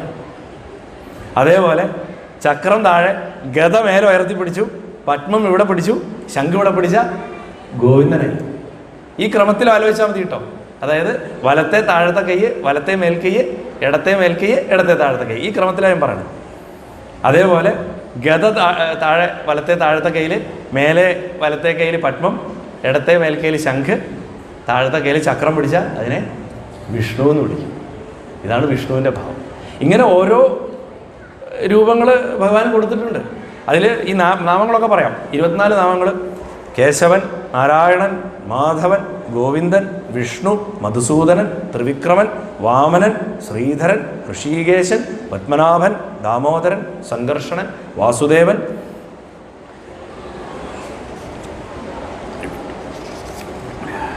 പ്രദ്യുമ്നൻ, അനിരുദ്ധൻ, പുരുഷോത്തമൻ, അധോക്ഷജൻ, നരസിംഹൻ, അച്യുതൻ, ജനാർദ്ദനൻ, ഉപേന്ദ്രൻ, ഹരി, കൃഷ്ണൻ. ഇത്ര രൂപങ്ങൾ. ഇതിലൊക്കെ ഈ 4 ആയുധങ്ങൾ അങ്ങോട്ടും ഇങ്ങോട്ടും മാറിയിട്ടാണ്.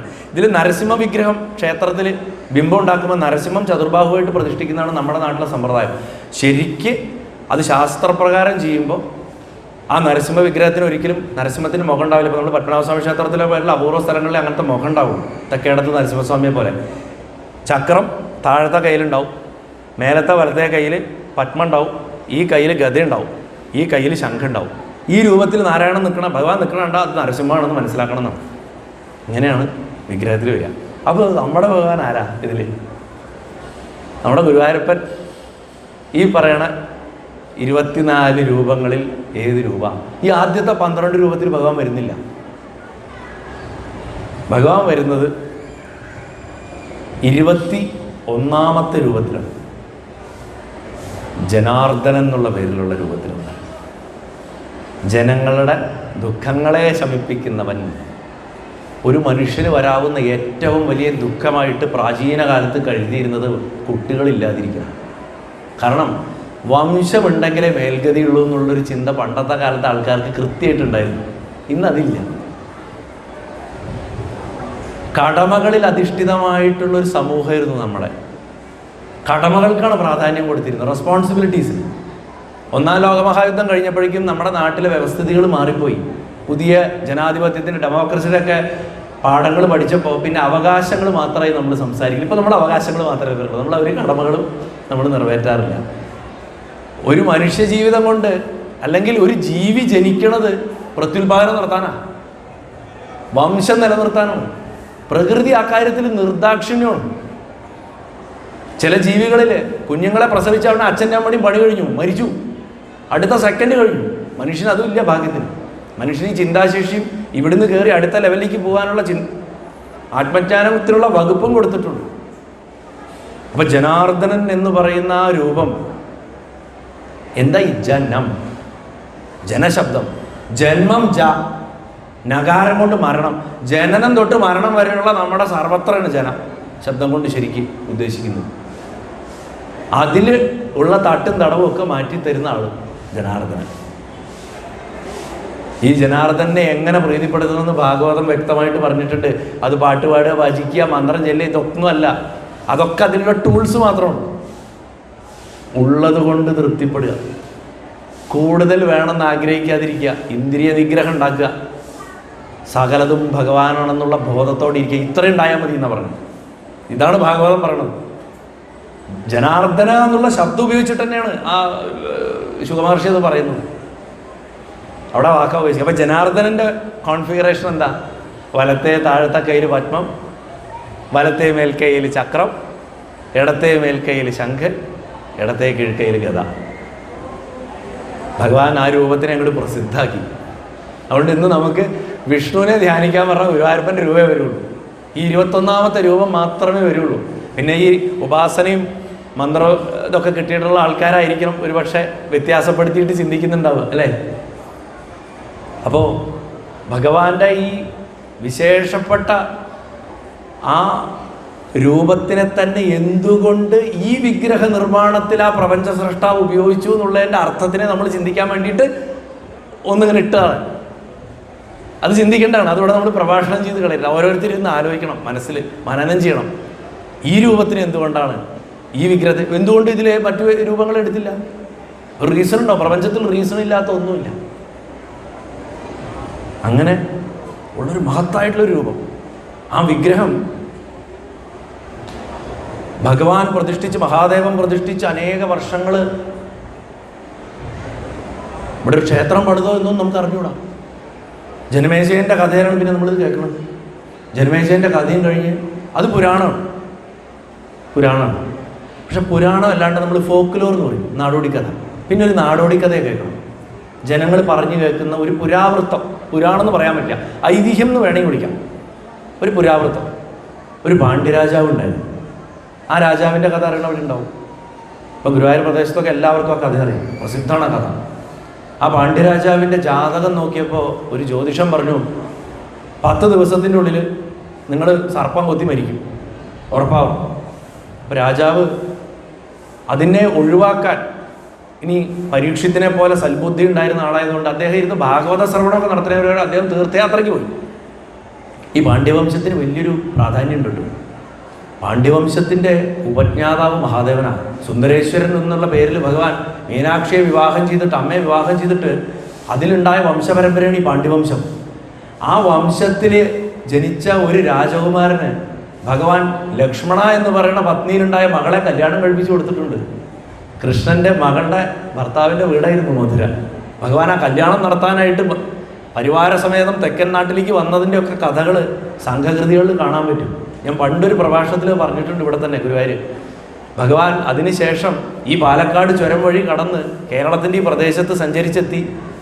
നമ്മുടെ ഈ പ്രദേശത്ത് എവിടെയുള്ള കടൽക്കരയിൽ നിന്ന് അത്ര കപ്പലുകളിൽ കയറിയിട്ട് ലക്ഷദ്വീപിലേക്ക് പോയതായിട്ട് പറയുന്നുണ്ട്. ലക്ഷദ്വീപിൽ നിന്ന് തിരിച്ച് കടൽ മാർഗം ദ്വാരകയിലേക്കും. മകളെ കല്യാണം കഴിപ്പിച്ച് കൊണ്ടാക്കിയതിന് ശേഷം ഒരച്ഛൻ മകളുടെ ഭർത്താവിൻ്റെ വീട്ടിൽ കൊണ്ടാക്കിയിട്ടുള്ള തിരിച്ചുപോക്കാണ്. അന്ന് അദ്ദേഹം വിശ്രമിച്ച സ്ഥലമായിരിക്കാം ഗുരുവായൂർ എന്നൊരു സൂചന ആ പാട്ടുകളിൽ കാണാം. ഭഗവാന്റെ ആ തിരിച്ചുപോക്കിൽ അന്ന് ഗുരുവായൂർ ക്ഷേത്രം വരുന്നൊന്നും ഭഗവാൻ ചിന്തിച്ചിട്ടുണ്ടാവണമെന്നില്ല. അല്ലെങ്കിൽ അഥവാ അദ്ദേഹം ചിന്തിച്ചിട്ടുണ്ടാവാം, അതുകൊണ്ടായിരിക്കും അദ്ദേഹം ഇവിടെ വന്നിരുന്നത്. ഇതൊക്കെ ഫോക്ലോർ പുരാവൃത്തങ്ങളിൽ വരുന്ന കഥകളാണ്. ഇതൊന്നും നമ്മുടെ ഈ സ്ഥിരം അച്ചടിച്ചിട്ടും വാട്സപ്പിലിട്ടും ഫേസ്ബുക്കിൽ എഴുതിയിട്ടുള്ള കഥകളിൽ പോയാൽ കിട്ടും. ഭഗവാന്റെ പുറകെ അന്വേഷിച്ച് പോയാൽ ഇങ്ങനത്തെ കഥ കിട്ടുള്ളൂ. അപ്പോൾ ഭഗവാൻ ഓരോ കഥ പറഞ്ഞു തരും, നല്ല രസമായിട്ടുള്ള കഥകൾ പറഞ്ഞു തരും. അദ്ദേഹത്തിനെ പോലെ കഥ പറയാൻ കഴിയുന്ന ഒരാൾ വേറെ ഇല്ല ഈ പ്രപഞ്ചത്തിൽ. എല്ലാം അറിയണ ആളും എല്ലാ കഥകളും അറിയണ ആളാണ്. ഗുരുവായൂരപ്പനെ കുറിച്ച് ആരോട് ചോദിച്ചാലാണ് ഏറ്റവും കൂടുതൽ അറിയാൻ വെച്ചത് ഗുരുവായൂരപ്പൻ്റെ അടുത്ത് മാത്രമാണ്. എൻ്റെ അനുഭവം ഞാൻ പറഞ്ഞു. എത്രയോ സ്ഥലത്ത് നമ്മൾ വഴിതെറ്റുമ്പോഴും അങ്ങനെയല്ല, ഇതിങ്ങനെയാണ്, ഇങ്ങനെയാണല്ലോ ഇവിടെ കേൾക്കണത്, അങ്ങനെയല്ല എന്ന് ഉറപ്പിച്ച് പറഞ്ഞു തരിക. അത് ഭഗവാന്റെ ഒരു വിശേഷം. അപ്പോൾ ഈ പാണ്ഡ്യരാജാവ് യാത്ര ചെയ്ത് 10 ദിവസം കഴിഞ്ഞ് തിരിച്ച് ഒരു കുഴപ്പമില്ലാണ്ട് നാട്ടിലെത്തി. ജ്യോത്സ്യനെ വിളിച്ചു വരുത്തി, ഞാൻ മരിച്ചില്ലല്ലോ, എനിക്കൊന്നും സംഭവിച്ചില്ലല്ലോ. അപ്പോൾ ജ്യോത്സ്യം പറയും, അങ്ങനെ വരാൻ വഴിയില്ല, ഞാനൊന്ന് പ്രശ്നം വെച്ച് നോക്കട്ടെ. അവർ പ്രശ്നം വെച്ച് നോക്കിയപ്പോൾ പറഞ്ഞു, അനന്തൻ്റെ സാന്നിധ്യമുള്ള ഏതോ ഒരു സ്ഥലത്ത് അങ്ങ് ദർശനം നടത്തിയിട്ടുണ്ട്. സർപ്പങ്ങളുടെയൊക്കെ ജ്യേഷ്ഠനാണ്, നാഗങ്ങളുടെയൊക്കെ ജ്യേഷ്ഠൻ അനന്തൻ, ഏറ്റവും മൂത്ത ആള്, ഭഗവാന്റെ തൽപ്പം, ഭഗവാൻ തന്നെ. സംഘർഷണൻ എന്ന പേരിൽ ഭഗവാന്റെ വ്യൂഹത്തിൽ നാരായണൻ, വാസുദേവൻ, സംഘർഷണൻ, പ്രദ്യുമ്നൻ, അനിരുദ്ധൻ, വൈഷ്ണവ വ്യൂഹം, ഭഗവാന്റെ വ്യൂഹങ്ങളാണ്. ഭഗവാന്റെ പ്രപഞ്ചത്തിനെ താങ്ങി നിർത്തുന്ന നെടുന്തൂണുകളായിട്ടുള്ള ശക്തികളെ വിളിക്കുന്ന പേരുകളാണ്. അതിൽ സംഘർഷണനാണ്, അതുതന്നെയാണ് ബലഭദ്രൻ, അതുതന്നെയാണ് ലക്ഷ്മണൻ. ആ അനന്തൻ്റെ സാന്നിധ്യമുള്ള ഒരു സ്ഥലത്ത് അങ്ങിരുന്നുണ്ടെന്ന് പറഞ്ഞു. അപ്പോൾ ആലോചിച്ചപ്പോൾ മനസ്സിലായി, അദ്ദേഹം ഇവിടെ വിശ്രമിച്ചിട്ടാണ്, ഇവിടെ ആരാധിച്ചിട്ടാണ് പോയത്. ആ പ്രദേശത്ത് അന്ന് ഇവിടെ ഒരു ക്ഷേത്രം പാഴടഞ്ഞ് കിടക്കുക, എന്താണെന്നൊന്നും പറയുന്നില്ല. ഈ വിവരം അറിഞ്ഞ് അദ്ദേഹം പരിവാര സമേത ഈ പാണ്ഡ്യരാജാവ് വന്നിട്ട് ഇവിടെ ഒരു ക്ഷേത്രം പണിതു എന്നാണ്. ഈ ക്ഷേത്രമാണ് നമ്മുടെ അറിവിൽ ആദ്യത്തെ ഗുരുവായൂർ ക്ഷേത്രം. അതൊരു തമിഴ് ശൈലിയിലായിരുന്നിരിക്കുന്നുള്ളതിൽ യാതൊരു സംശയമില്ല, ഗോപുരത്തോട് കൂടിയിട്ട്. കാരണം 12-13 നൂറ്റാണ്ടുകളിലാണ് കോക സന്ദേശം എഴുതുന്നത്. പറവൂരിൽ നിന്ന് കാമുകൻ തൃപ്രങ്ങോട്ടേക്ക് പറഞ്ഞേക്കാണ് ഒരു ഹംസത്തിനെ, കാമുകിക്ക് സന്ദേശമായിട്ട്. പോണ വഴിയുള്ള അമ്പലങ്ങളെക്കുറിച്ച് മുഴുവൻ വർണ്ണനയുണ്ട്. ആ വർണ്ണന പറയുമ്പോൾ സരസിൻ്റെ തീരത്തിരിക്കുന്ന അമ്മയെക്കുറിച്ച് പറയുന്നുണ്ട്. അമ്പിൽ കുമ്പിട്ട ചലതരയാം പിന്നെ നീ പോക പോനാൽ മുൻപിൽ ചെന്നാൽ കാണാമത കുരുവയൂരിൻ പേരാം പ്രദേശം എന്ന് പറഞ്ഞിട്ട്, ഗുരുവയൂർ എന്നാണ് പറഞ്ഞത്, ഗുരുവായൂർ എന്നല്ല പറഞ്ഞത്, കുരുവയൂർ. കുരുവകൃഷി, ഒരു നെല്ലാണ് അത് നടത്തിയിരുന്ന സ്ഥലം എന്നർത്ഥത്തിലാണ് പറയണത്. അങ്ങനെയുള്ള ആ സ്ഥലത്ത് ദേവി ഇരിക്കണു, ആ അമ്മ ഇരിക്കണതിൻ്റെ അടുത്ത് ഭഗവാൻ ഇരിക്കണു എന്നൊരു സൂചന. ശാർംഗവാണിയുടെ ഉത്തുംഗമായിട്ടുള്ള ഗോപുരം കാണാം എന്ന് പറയുന്നുണ്ട്. അപ്പോൾ ഈ സമ്പ്രദായത്തിലൊരു ഗോപുരം ഒന്നും ആയിരിക്കില്ല എന്ന്. ഈ സമ്പ്രദായത്തിലെ ഗോപുരമൊക്കെ ഒരു 15-ാം നൂറ്റാണ്ടിന് ശേഷമേ വന്നിട്ടുള്ളൂ. കാരണം 14-ാം നൂറ്റാണ്ടിലാണ്, 1496 ഈ തന്ത്രസമുച്ചയം എന്ന് പറയുന്ന മഹാഗ്രന്ഥം എഴുതപ്പെടണ തന്നെ. അത് എഴുതി അത് പരീക്ഷിച്ച ആദ്യത്തെ ലാബറട്ടറിയാണ് ഗുരുവായൂർ.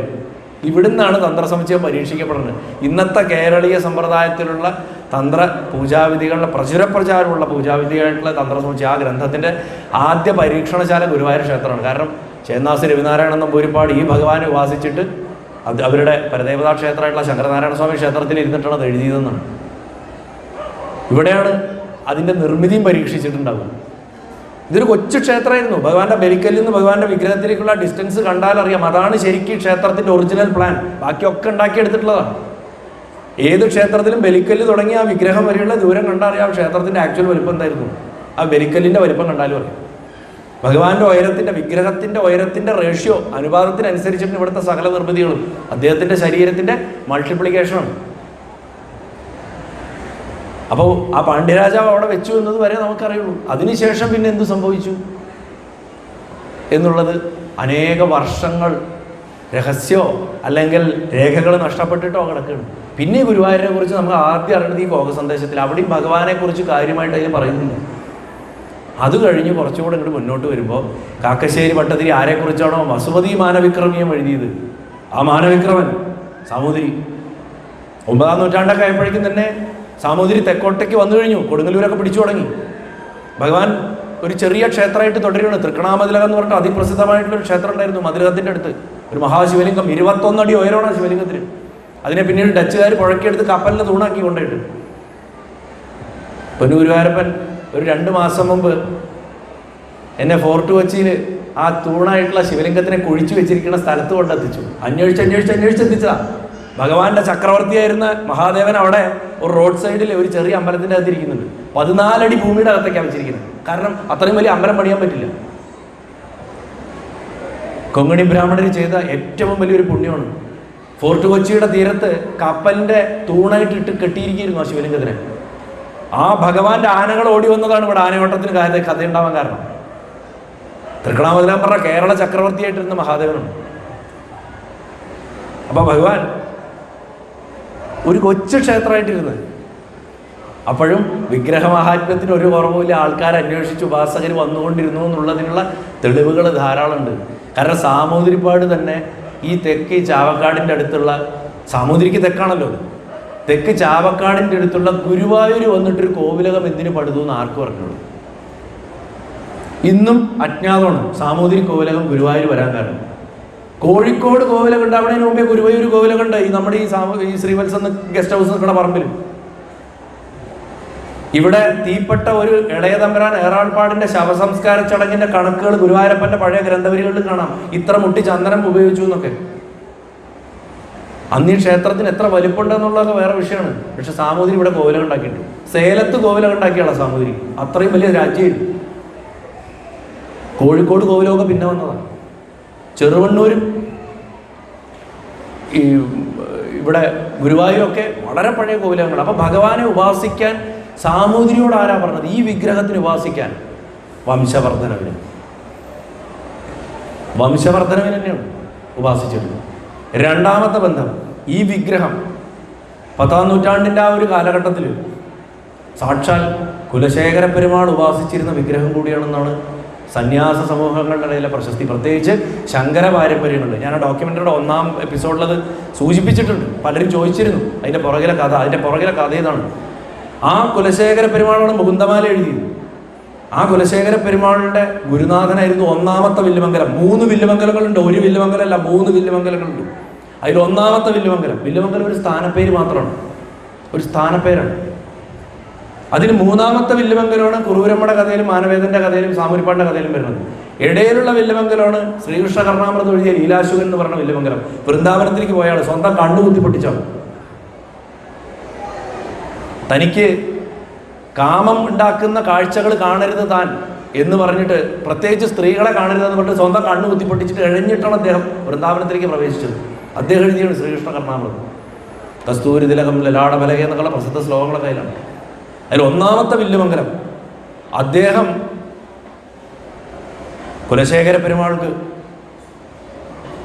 പ്രത്യേകമായിട്ട് കൊടുത്തതാണെന്നും പറയപ്പെടുന്നുണ്ട് ഈ വിഗ്രഹത്തിന്. ഒരു പക്ഷേ ഇവിടെ ഇന്ന് ഞാൻ പറഞ്ഞല്ലോ, ഭഗവാൻ പല കാലത്തും പോയിട്ടുണ്ട്. വീണ്ടും തിരിച്ചു കൊണ്ടുവന്ന് പ്രതിഷ്ഠിക്കുന്ന ഒരു അവസരം ഉണ്ടായിട്ടുണ്ടാവാം. പെരുമാൾ ഇവിടെ അത് പ്രതിഷ്ഠിച്ചിട്ടുണ്ടാവാം. പെരുമാൾ ഇവിടെ വെച്ച് സമാധിയായി എന്ന് കരുതുന്ന ഒരു സന്യാസ വിഭാഗം ചുരുക്കമാണെങ്കിലും നമ്മുടെ നാട്ടിലുണ്ട്. തമിഴ് സമ്പ്രദായത്തിൽ സമ്മതിക്കില്ല. അവർ പറയും അത് തമിഴ്നാട്ടിലാണെന്ന് പറയും. അദ്ദേഹത്തിൻ്റെ സമാധി സ്ഥാനത്താണ് ഭഗവാൻ എന്നും രാത്രി എഴുന്നള്ളിപ്പിന് നിൽക്കണേ എന്നുള്ള ഒരു സൂചനയും അവിടെ നിൽക്കുന്നുണ്ട്. എപ്പോഴും മഹാഭക്തന്മാർ ശരീരം വെടിഞ്ഞ് അവർ ആ വിഗ്രഹത്തിൽ ലയിക്കുക പതിവ്. ആ വിഗ്രഹത്തിൽ ലയിക്കും. നമുക്ക് പൂന്താനത്തിനും പട്ടപാതിരയും കുറൂരമ്മയും കുലശേഖര പെരുമാളൊന്നും കാണാൻ വേറെ എവിടെയും പോകണ്ട. ഗുരുവായൂരപ്പൻ്റെ വിഗ്രഹത്തിലേക്ക് നന്നായി നോക്കിയിട്ട് അവരെ വിചാരിച്ചാൽ ആ രൂപത്തിൽ കാണാം അവിടെ. ഉറപ്പാ. ഗുരുവായൂരപ്പൻ്റെ പേര് സത്യമായിട്ടാണ് ഞാൻ പറഞ്ഞു. കുറൂരമ്മയെ കാണണോ? ചെന്ന് നോക്കുവാത്തേക്ക് കുറൂരമ്മയെന്ന് വിളിച്ചിട്ട് നോക്കുവാത്തേക്ക് കുറൂരമ്മയെ കാണാത്ത. പൂന്താനത്തിന് തിരുമേനി എന്ന് പറഞ്ഞ് വിളിച്ച് നോക്കും, തിരുമേനിയെ കാണാത്ത. ഭട്ടപാതിരെ കാണാം. ഭട്ടപാതിരി ഇപ്പോഴും അർദ്ധവട്ടിപ്പടി ഇരിക്കുന്നുണ്ട്, ഇപ്പോഴും ഇരിക്കുന്നുണ്ട്. തമാശ പറഞ്ഞല്ല, നമ്മുടെ വിശ്വാസത്തിൻ്റെ കല്ലടക്കി നോക്കണ ഒരു കാര്യം ഞാൻ പറഞ്ഞു. അങ്ങനെ ഭഗവാനിൽ ലയിച്ച പെരുമാളിന്റെ ചക്രവർത്തിത്വം. അദ്ദേഹം കേരളാധീശനായിരുന്നു. ചേര ചക്രവർത്തിയായിരുന്നു അദ്ദേഹം. ആ ചേര ചക്രവർത്തിയായിട്ടുള്ള അദ്ദേഹം ഇവിടെ ലയിച്ചത് കൊണ്ടാണത്രേ ഭഗവാന്റെ ചക്രവർത്തി സ്വഭാവം ഇവിടെ വർദ്ധിച്ചതെന്ന് അവർ പറയാറുണ്ട്. ഭഗവാൻ എന്നും ചക്രവർത്തിയെ പോലെയല്ലേ ഇവിടെ. ഗുരുവായൂർ ഏത് ദിവസം വിശേഷമല്ലാത്തത്? എന്നും എഴുന്നള്ളത്ത് മാനി അമ്പാരി ആലവട്ട ഛത്രചാമരാദികളോട് കൂടിയിട്ട് ഒരു മഹാചക്രവർത്തിയായിട്ടാണ് ഭഗവാൻ എഴുതുന്നത്. ഒന്നും രാത്രിത്തെ ശിവേലിക്ക് ഭഗവാന്റെ എഴുന്നള്ളത് ആ ഇടയ്ക്കപ്രദർശന സമയത്ത് ഭഗവാനെ ഒരു ചക്രവർത്തിയായിട്ട് കണ്ടുപോകും. എല്ലാ ദിവസവും, വിശേഷ ദിവസം എന്നല്ല, എല്ലാ ദിവസവും ഒരു ദിവസത്തെ ഉത്സവം, ഏകദിനോത്സവം എന്നാണ് പറയുക ഉദയാസ്തമനത്തിന്. ഒരു ദിവസം അങ്ങനെ എത്ര ഉദയാസ്തമനങ്ങൾ നടക്കണം, എത്ര ഉത്സവങ്ങൾ നടത്തപ്പെടും ഭഗവാന്. അപ്പം അങ്ങനെ ഭഗവാന്റെ ചക്രവർത്തിത്വം ആ വിഗ്രഹത്തിലേക്ക് വരാനുള്ള കാരണം കുലശേഖര പെരുമാളിലാണെന്ന് മുകുന്ദമാല രചിച്ചത് ഇവിടെ വെച്ചാണ്. ഇനി ശങ്കരാചാര്യർ ഗോവിന്ദാഷ്ടകം സത്യം ജ്ഞാനമനന്തം നിത്യം എന്ന് പറഞ്ഞ് തുടങ്ങണം അതിശക്തമായിട്ടുള്ള ശ്ലോകം. എത്ര അങ്ങനെ അദ്വൈതത്തിനെ പിഴിഞ്ഞൊഴിച്ചിരിക്കണം അതിൻ്റെ അകത്ത് അല്ലേ. ഗോവിന്ദം പരമാനന്ദം എന്ന് പറഞ്ഞിട്ട് ഭക്തിയിലേക്ക് എത്തിക്കണം. ഈ ഗോവിന്ദാഷ്ടകം ഭഗവാന്റെ രാത്രി ശിവേലിക്കുള്ള 8 പ്രദക്ഷിണങ്ങളുടെ 8 സ്റ്റോപ്പുകളെ ഒപ്പം നടന്നിട്ട് ശങ്കരാചാര്യർ രചിച്ചാണ് 8 ശ്ലോകങ്ങൾ. അപ്പൊ ഈ വിഗ്രഹം അനേകം ആൾക്കാരെ, യതിവര്യന്മാരാവട്ടെ ലൗകികരാവട്ടെ എല്ലാവരെയും ആകർഷിച്ചിട്ടുണ്ട്. അപ്പൊ ഈ ക്ഷേത്രത്തിന്റെ പക്ഷേ ഈ വിഗ്രഹത്തിന് പറ്റിയിട്ടുള്ള അപകടങ്ങളെക്കുറിച്ച് ഭഗവാന്റെ കഥകളിൽ 80% അപകടങ്ങളാണ്. അത്ര അനുഭവിച്ചിട്ടുണ്ട് ഗുരുവായൂരപ്പൻ. നമ്മളൊക്കെ കരുതുന്നതിനപ്പുറത്തേക്ക് ദുരിതങ്ങൾ അനുഭവിച്ചിട്ടുള്ള ഒരു ഭഗവാനാണ്. കാരണം ഈ ശരീരം മാറ്റാൻ പറ്റില്ല ഭഗവാൻ. നമുക്ക് മറ്റു ക്ഷേത്രങ്ങളാണെങ്കിൽ ഒരു വിഗ്രഹം മാറ്റി പുനഃപ്രതിഷ്ഠ എന്ന് പറഞ്ഞാൽ നടത്താം, ഇത് നടത്താൻ പറ്റില്ല. അതുകൊണ്ട് തന്നെ പരിക്കുകളാണ്, അത്രയധികം പരിക്കുകൾ സംഭവിച്ചിട്ടുള്ളൊരു വിഗ്രഹമാണ്. എന്നിട്ടും അദ്ദേഹം നിൽക്കണു. നമുക്കൊക്കെ എത്രയോ പ്രത്യാശയും സ്നേഹവും തന്നുണ്ട്. പെരുമാളുടെ കാലത്തിന് ശേഷം കാര്യമായ റെക്കോർഡ്സ് ഇല്ല. പിന്നെ നമ്മൾ ഈ സാമൂതിരിയുടെ കാലഘട്ടങ്ങളിലൊക്കെ ഈ ക്ഷേത്രത്തിൻ്റെ അനുദിനമായിട്ടുള്ള വളർച്ചയാണ് കാണുന്നത്. അനവധി സമ്പത്തും കാര്യങ്ങളൊക്കെ വന്ന് അങ്ങനെ ഒരു 18-ാം നൂറ്റാണ്ടിൻ്റെ തുടക്കം എത്തുമ്പോൾ തൊട്ടാണ് ഭഗവാന്റെ ഒരു മോശകാലം ആരംഭിക്കുന്നതെന്ന് ശരിക്കും പറയാം. ഭഗവാന്റെ മോശകാലം ഞാൻ പറഞ്ഞതെന്ന് വെച്ചാൽ ഇവിടെ ഞാൻ ഭഗവാനെ ഒരു വ്യക്തിയായിട്ട് കാണണോണ്ടാണ്. 17 ഒരു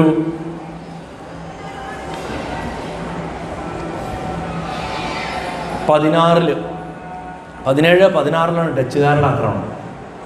കൊച്ചി രാജാവിനെ സഹായിക്കാൻ വേണ്ടി ഡച്ചുകാർ സാമൂതിരിയുടെ കീഴിലുള്ള എല്ലാ ക്ഷേത്രങ്ങളെയും നശിപ്പിക്കാൻ പുറത്തേക്ക് ഇറങ്ങി. കൊച്ചി രാജാവ് സൈന്യത്തോടു കൂടി വന്ന് പുറത്ത് നിന്ന് കാണിച്ചു കൊടുത്തു, കയറി അറ്റാക്ക് ചെയ്തോന്ന് പറഞ്ഞു. ഇന്തോനേഷ്യ എന്നുള്ള ബറ്റാവിയ എന്ന് പറഞ്ഞിട്ടാണ് സ്ഥലമാണ് ഇന്തോനേഷ്യ എന്നുള്ള ജാവക്കാരായിട്ടുള്ള 30,000-ഓളം പട്ടാളക്കാരന് ഈ ക്ഷേത്രത്തിൻ്റെ അകത്ത് കരച്ചു കയറി. അന്നത്തെ ഗുരുവായൂരപ്പൻ്റെ സ്വർണ്ണപ്പൊടി വരെ ഇളക്കിക്കൊണ്ടുപോയി. വ്യാപകമായിട്ട് നാശനഷ്ടങ്ങൾ വരുത്തി. ശ്രീകോവിലിൻ്റെ വാതിൽ തകർത്തിട്ടുണ്ട്.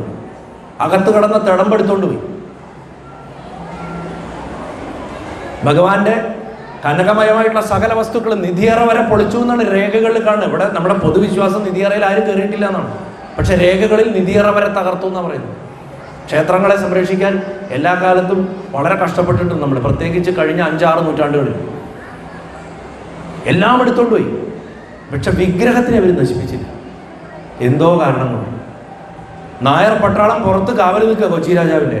ചേറ്റുവാ കോട്ട ആക്രമിച്ച് അത് തകർത്തതിന് ശേഷമാണ് വില്യം ബേക്കർ ജക്കോബ് എന്ന് പറയുന്ന ജനറലിൻ്റെ നേതൃത്വത്തിൽ ഇത്രയും ആൾക്കാർ ഇതിൻ്റെ അകത്ത് കയറി. 30,000 ആൾക്കാർ ഇതിൻ്റെ അകത്ത് കയറിയാൽ അവസ്ഥ ആലോചിച്ചു പോകും. അതും തലയ്ക്ക് വെളിവില്ലാത്ത ആൾക്കാർ. അവർ വരുത്തിക്കൂട്ടുന്ന നാശനഷ്ടങ്ങൾ എന്തായിരിക്കും നമുക്ക് ആലോചിക്കാം. അവർ പടിഞ്ഞാറേ ഗോപുരം തീയിട്ടിട്ടാണ് പോയത്. കാരണം കിഴക്കെന്ന് ഗോപുരമില്ല, ഒരു വാതിൽ മാത്രമേ ഉള്ളൂ. കിഴക്കേ ഗോപുരം 19-ാം നൂറ്റാണ്ടിലേ വന്നിട്ടുള്ളൂ. ഈ ചൊവ്വല്ലൂരിൻ്റെ അപ്പുറം പാലം വന്നുകൊണ്ടാണ് ഈ ഭാഗം ഡെവലപ്പായത്. ഇവിടെ സത്രം കഴിഞ്ഞു കഴിഞ്ഞാൽ കാടായിരുന്നു എന്ന് പറയും, കുറച്ച് കൊല്ലങ്ങൾക്ക് മുൻപ് വരെ. പടിഞ്ഞാട്ടൊക്കെയായിരുന്നു ഈ പട്ടണത്തിൻ്റെ വളർച്ച. വിഗ്രഹം രക്ഷപ്പെട്ടു, പക്ഷെ തിടമ്പില്ലാണ്ട്. സാമൂതിരിപ്പാടിന് പുതിയ ഫണ്ടൊന്നും കൊടുക്കാനുണ്ടായിരുന്നു. സാമൂതിരിപ്പാട് പറഞ്ഞു, ജനങ്ങൾ വന്ന് തൊഴുതിട്ട് കിട്ടണ വരുമാനം കൊണ്ട് മതി, അങ്ങനെ കിട്ടുന്ന വരുമാനം കൊണ്ട് മാത്രം മതി. അതുകൊണ്ട് എന്തുണ്ടായി, 40 കൊല്ലെടുത്തു പടിഞ്ഞാറ ഗോപുരം പുതുക്കി പണിയാൻ. പടിക്ക വീട്ടിൽ ഇട്ടിരാരിച്ച വേണം എന്ന് പറഞ്ഞിട്ടൊരു മഹാത്മാവാണ് അത് പുതുക്കിപ്പെടുന്നത്. പക്ഷേ തിടമ്പില്ലാണ്ട് പറ്റില്ലല്ലോ, 40 കൊല്ലം വെയിറ്റ് ചെയ്യാൻ പറ്റില്ല. ചുരുങ്ങിയ പൈസ കൊണ്ട് നാട്ടുകാർ ഒരു കൊച്ചു തടമ്പ് തെക്ക് മാന്നാർ ഭാഗത്ത് എവിടെയോ അയച്ച് പണിയിച്ചു. തെക്കൻ കേരളത്തിൻ്റെ ശൈലിയിലുള്ള പണിയാണ്. കുറച്ച് രൗദ്രതയുണ്ട്, കുറച്ച് കുടവയറൊക്കെ ഉണ്ട്. വളരെ ലളിതമായ, വലിയ ചെലവില്ലാണ്ട് ഇത്ര വലിയൊരു ഭഗവാന് എത്ര ഗംഭീര തടമ്പുണ്ടാവേണ്ടതാണ്. പക്ഷെ വളരെ ചെറിയൊരു കുഞ്ഞു തടമ്പ്. ആ തടമ്പാണ് ആറാട്ട് തടമ്പ്. വർഷത്തിലൊരിക്കൽ മാത്രം പുറത്തിറങ്ങുന്ന ഗുരുവായൂരപ്പൻ പൂർണ്ണ രൂപത്തിൽ ഭഗവാനെ പരിപൂർണമായിട്ട് ആവാഹിച്ചിട്ട് പുറത്തേക്ക് കൊണ്ടിരുന്ന ആ തടമ്പ്, പഞ്ചലോഹത്തിൻ്റെ മഹത്തായിട്ടുള്ള തടമ്പ് അങ്ങനെ വന്നിട്ടുള്ള തടമ്പാണ്. ഭഗവാന്റെ രണ്ടാമത്തെ രൂപം, നമ്മളിന്ന് കാണുന്ന ഏറ്റവും പഴയ രൂപം, ആ മഹാവിഗ്രഹത്തിൻ്റെ ഒരു ചെറിയ പതിപ്പ്. ഇപ്പോൾ നമ്മൾ കാണുന്ന, നമ്മൾ കണ്ടു തൊഴുകുന്ന ഫോട്ടോകളിൽ കാണുന്ന സ്വർണ്ണത്തടമ്പ് 1975 സെപ്റ്റംബർ മാസത്തിൽ കൊടുങ്ങല്ലൂർ നാണപ്പനാചാരി ഇതാ ഇവിടെ ഈ നമ്മുടെ ക്യൂ കോംപ്ലക്സ് നിൽക്കുന്ന ഈ ഭാഗത്ത് ഒരു പന്തലിൽ വാർത്തത്. അതിന് മുമ്പുള്ള തടമ്പ് കേടുവന്നതിന് ശേഷം അദ്ദേഹത്തിന് 46 വയസ്സേ ഉള്ളൂ ആ തടമ്പിന്, ആ സുന്ദരനായിട്ടുള്ള ആ സ്വർണ്ണ തടമ്പ്. അങ്ങനെ ഭഗവാന്റെ 2 രൂപങ്ങളാണ്. ഇന്ന് ഞാനവിടെ സോപാനത്തിൻ്റെ അവിടെ രാവിലെ മന്ദിരടിക്കുക സമയത്താണ്, അഭിഷേകം കഴിഞ്ഞു, ഞാൻ സോപാനത്തിൻ്റെ മുന്നിലെത്തുമ്പോൾ, അപ്പോൾ പാല് അഭിഷേകത്തിന് തൊട്ട് മുമ്പുള്ള ഗ്യാപ്പിൽ കറക്റ്റ് ഞാൻ സോപാനത്തിൻ്റെ മുന്നിലെത്തിയപ്പോൾ ഞാനവിടെ തൊഴുമ്പോൾ തമിഴ്നാട്ടിൽ നിന്ന് വന്ന ഒരാൾ ചോദിക്കുന്നുണ്ട് കാവക്കാരോട്, അയ്യാ ഉള്ള 3 സ്വാമി ഇരിക്കേ, ഇതിന് ഏത് ഗുരുവായൂരപ്പൻ എന്ന് ചോദിക്കുന്നു. അപ്പോൾ അവർക്ക് അത് മനസ്സിലാവുന്നില്ല. അവർ പറഞ്ഞ പോ അതിപ്പോൾ ഒന്ന് സംസാരിക്കാൻ നേരില്ല അവർ പറഞ്ഞു കൊടുക്കും. എന്നോട് പലരും ചോദിച്ചിട്ടുണ്ട് അകത്ത വിഗ്രഹമാണോ ഈ പുറത്ത് എഴുന്നള്ളിക്കണ വിഗ്രഹം എന്ന്. നമ്മുടെ ധർമ്മം ആ അവസ്ഥയിലായി കഴിഞ്ഞു. ഏതാണ് മൂലവിഗ്രഹം, ഏതാണ് എഴുന്നള്ളിപ്പ് വിഗ്രഹം, ഏതാണ് ആറാട്ട് ബിംബം, ഇതൊന്നും നമുക്കിന്ന് തിരിച്ചറിയാൻ പറ്റാണ്ടായി. അപ്പോൾ ഒരു സാറൊന്ന് ഇരുന്നോട്ടെ, എന്നിട്ട് ഞാൻ ബാക്കി പറയാം.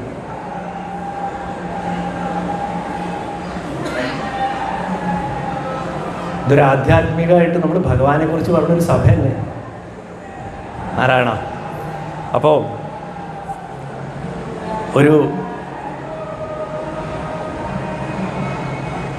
ഈ ഒരു കാലഘട്ടത്തിന് ശേഷം ഒന്ന് നന്നായി വരുമ്പോഴേക്കും അതേ നൂറ്റാണ്ടിൻ്റെ അവസാനത്തിൽ തന്നെ ഗുരുവായൂരപ്പന് വീണ്ടും പ്രശ്നം തുടങ്ങി. 963 മേടമാസത്തിൽ വിഷുവിനോട് അടുപ്പിച്ചിട്ട് ഒരു ന്യൂസ് വന്നു ഗുരുവായൂർ. ടിപ്പു പുറപ്പെട്ടിട്ടുണ്ട് ഗുരുവായൂർ ആക്രമിക്കാൻ. 1788 ഏപ്രിൽ മാസം മല്ലിശ്ശേരി നമ്പൂതിരിപ്പാട് ഗുരുവായൂരപ്പൻ്റെ ഊരാളൻ. ഭഗവാൻ 72 ഊരാളന്മാരുണ്ടായിരുന്നു ആദ്യകാലത്ത്.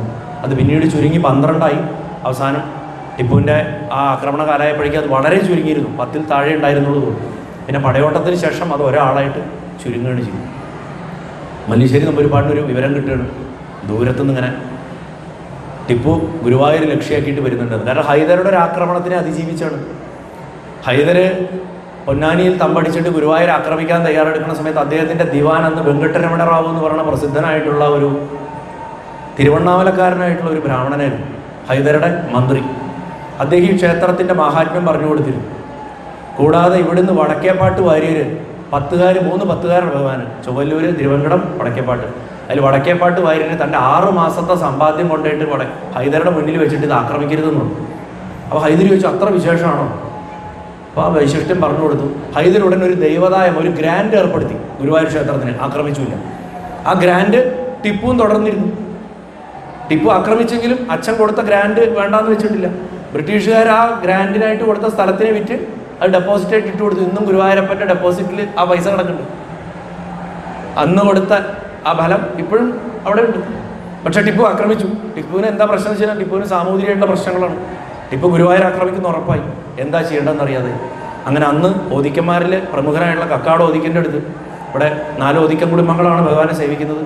കക്കാട്, പഴയം, മൂന്നൂലം, പൊട്ടക്കുഴി, ഇങ്ങനെ 4 ഓദിക്കൻ കുടുംബങ്ങളാണ്. അതിൽ കക്കാട് ഓദിക്കൻ്റെ അടുത്ത് ആലോചിച്ചു എന്താ ചെയ്യേണ്ടതെന്ന് ആലോചിച്ചപ്പോൾ ഭഗവാന്റെ ചൈതന്യത്തെ ഒരു തടമ്പിലേക്ക് ആവാഹിച്ചിട്ട്, ഈ തടമ്പ് എന്ന് പറയുമ്പോൾ ഇന്ന് നമ്മുടെ ആറാട്ട് തടമ്പ്, ഈ ആറാട്ട് തടമ്പിലേക്ക് ആവാഹിച്ച് ഭഗവാന്റെ മൂലബിംബത്തിനെ ഏത് വിധേനയും സംരക്ഷിക്കണം എന്ന് വന്നു. ഇവിടെ കഥ 2 വഴിക്ക് തിരിക്കും. പ്രാദേശികമായിട്ടുള്ള 3 കഥകളുണ്ട് ഇവിടെ തന്നെ, ഗുരുവായൂർ തന്നെ വിശ്വസിക്കപ്പെടും. ഒന്ന്, മൂലവിഗ്രഹത്തിനെ അഷ്ടബന്ധത്തിൽ നിന്ന് ഇളക്കി നിധിയറയിൽ വെച്ചു, ഒന്നാമത്തെ കഥ. രണ്ടാമത്തെ കഥ, ആ മൂലവിഗ്രഹം അവിടുന്ന് അഷ്ടബന്ധം ഇളക്കി നമ്മുടെ രുദ്രതീർത്ഥത്തിൽ നിക്ഷേപിച്ചു. ഇനി മണിക്കിണറിൻ്റെ അകത്ത് നിക്ഷേപിച്ചു എന്ന് മൂന്നാമത്തെ കഥ. ഭഗവാന്റെ കിണർ. ഇതാണ് ഇവിടെ വിശ്വാസമുള്ള കഥ. പക്ഷെ രേഖകളിൽ അങ്ങനെയല്ല കാണും. എനിക്ക് രേഖകളെ പറയാൻ പറ്റുള്ളൂ. ഭഗവാൻ മണിയടിച്ചിട്ടുണ്ട്. ഭഗവാനെ അമ്പലപ്പുഴയ്ക്ക് ഈ വിഗ്രഹവും പോയി, തിടമ്പ് മാത്രമല്ല. കാരണം അവരുടെ മഹാസാഹസത്തിനൊന്ന് ആലോചിച്ച് നോക്കണം. ഇവിടെ ഇട്ടിട്ട് പോകാൻ വളരെ എളുപ്പമാണ്. കാരണം എല്ലാവരും കുടുംബവും കുട്ടിയും സ്വത്തും എടുത്തിട്ട് രക്ഷപ്പെടുമ്പോൾ പൊന്നു ഗുരുവായൂരപ്പനെ ഇവിടെ ഇട്ടിട്ട് അവർ പോകുന്നതുകൊണ്ടോ? അവരതിനെയും എടുത്തോണ്ടാ പോയിരിക്കുന്നത്. രസം എന്താ വെച്ചാൽ ഇതേ സമയത്ത് കണ്ണൂർ കടലായി ക്ഷേത്രത്തിലും ഇതേ സംഭവം നടന്നു. കടലായിലെ വിഗ്രഹവും ഇതേമാതിരി തെക്കോട്ടേക്ക് എടുത്തോണ്ട് പോകുന്നു. ഗുരുവായൂരപ്പനെയും തെക്കോട്ടേക്ക് എടുത്തോണ്ട് പോകുന്നു. രാത്രി ഇവർ സഞ്ചാരം ആരംഭിച്ചിട്ട് നേരം പുലരുമ്പോഴേക്കും അമ്പലപ്പുഴ പ്രദേശത്തെത്തി അത്ഭുതം ഉണ്ടായി എന്നാ പറയുന്നത്. കാൽനടയായിട്ട് ചുമടെടുത്തിട്ട് പോയിട്ട് പോയി. ഭഗവാന് വെയിറ്റ് ചെയ്യില്ലാത്ത അവസ്ഥ. നമുക്ക് അങ്ങനത്തെ കഥകളല്ലേ കേൾക്കുന്നത്. ഇവിടുന്ന് അമ്പലപ്പുഴയ്ക്ക് ദൂരത്രയുണ്ട്. തിരുവിതാംകൂറിലേക്ക് ഏത് വിധേനയും എത്തുക എന്നുള്ളതാണ്. നേരം പുലരുമ്പോഴേക്കെന്ന് പറഞ്ഞിട്ടാണ് പോകണമെന്നാണ്. അങ്ങനെ അവിടെ എത്തിച്ചേർന്നു. ആ ക്ഷേത്രത്തിൽ കക്കാട് ഓദിക്കാൻ ദേവനാരായണൻ ചെമ്പകശ്ശേരി രാജാവിനെ ചെന്ന് മുഖം കാണിച്ചിട്ട് ഇത് ഗുരുവായൂരപ്പൻ്റെ തടമ്പിൽ ചൈതന്യമാണ്, ഇതിനെ യഥാവിധി യഥാസ്ഥാനം നൽകി പ്രതിഷ്ഠിക്കണം പറഞ്ഞു.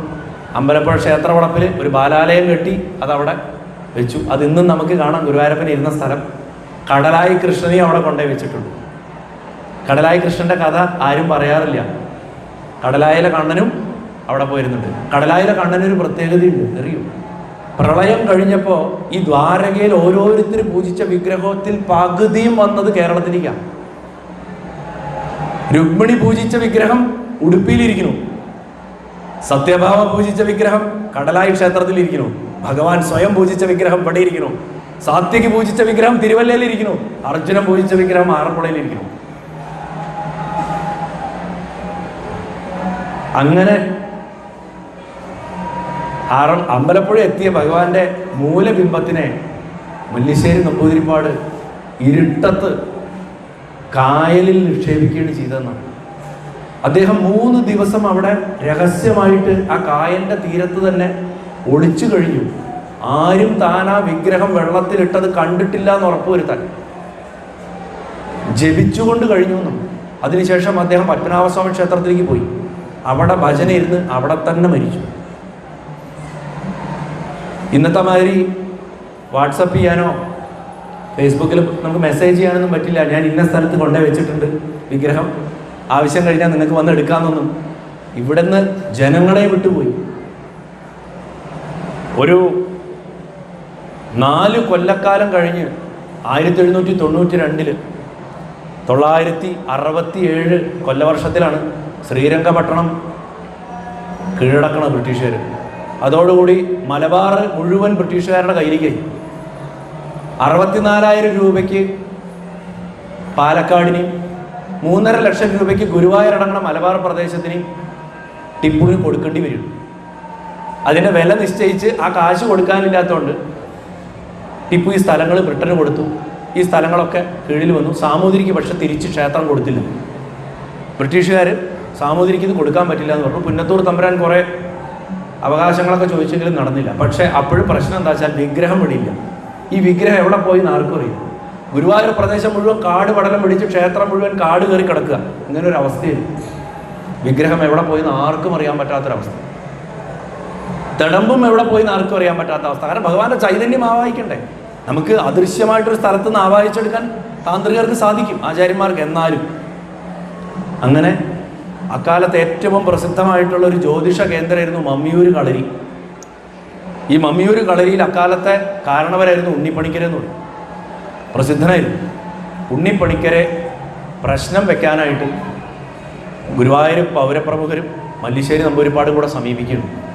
ആ സമീപിച്ച് 968 വൃശ്ചിക മാസം 12-ാം തീയതി 1793 1793 ഉണ്ണിപ്പണിക്കർ വിശദമായിട്ടൊരു പ്രശ്നം വെച്ചു.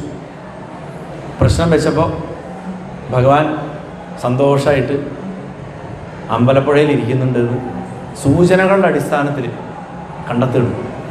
ആ പ്രശ്നച്ചാർത്ത് ഇന്നും കളരിയിലുണ്ട്. വളരെ വിശദമാണ്.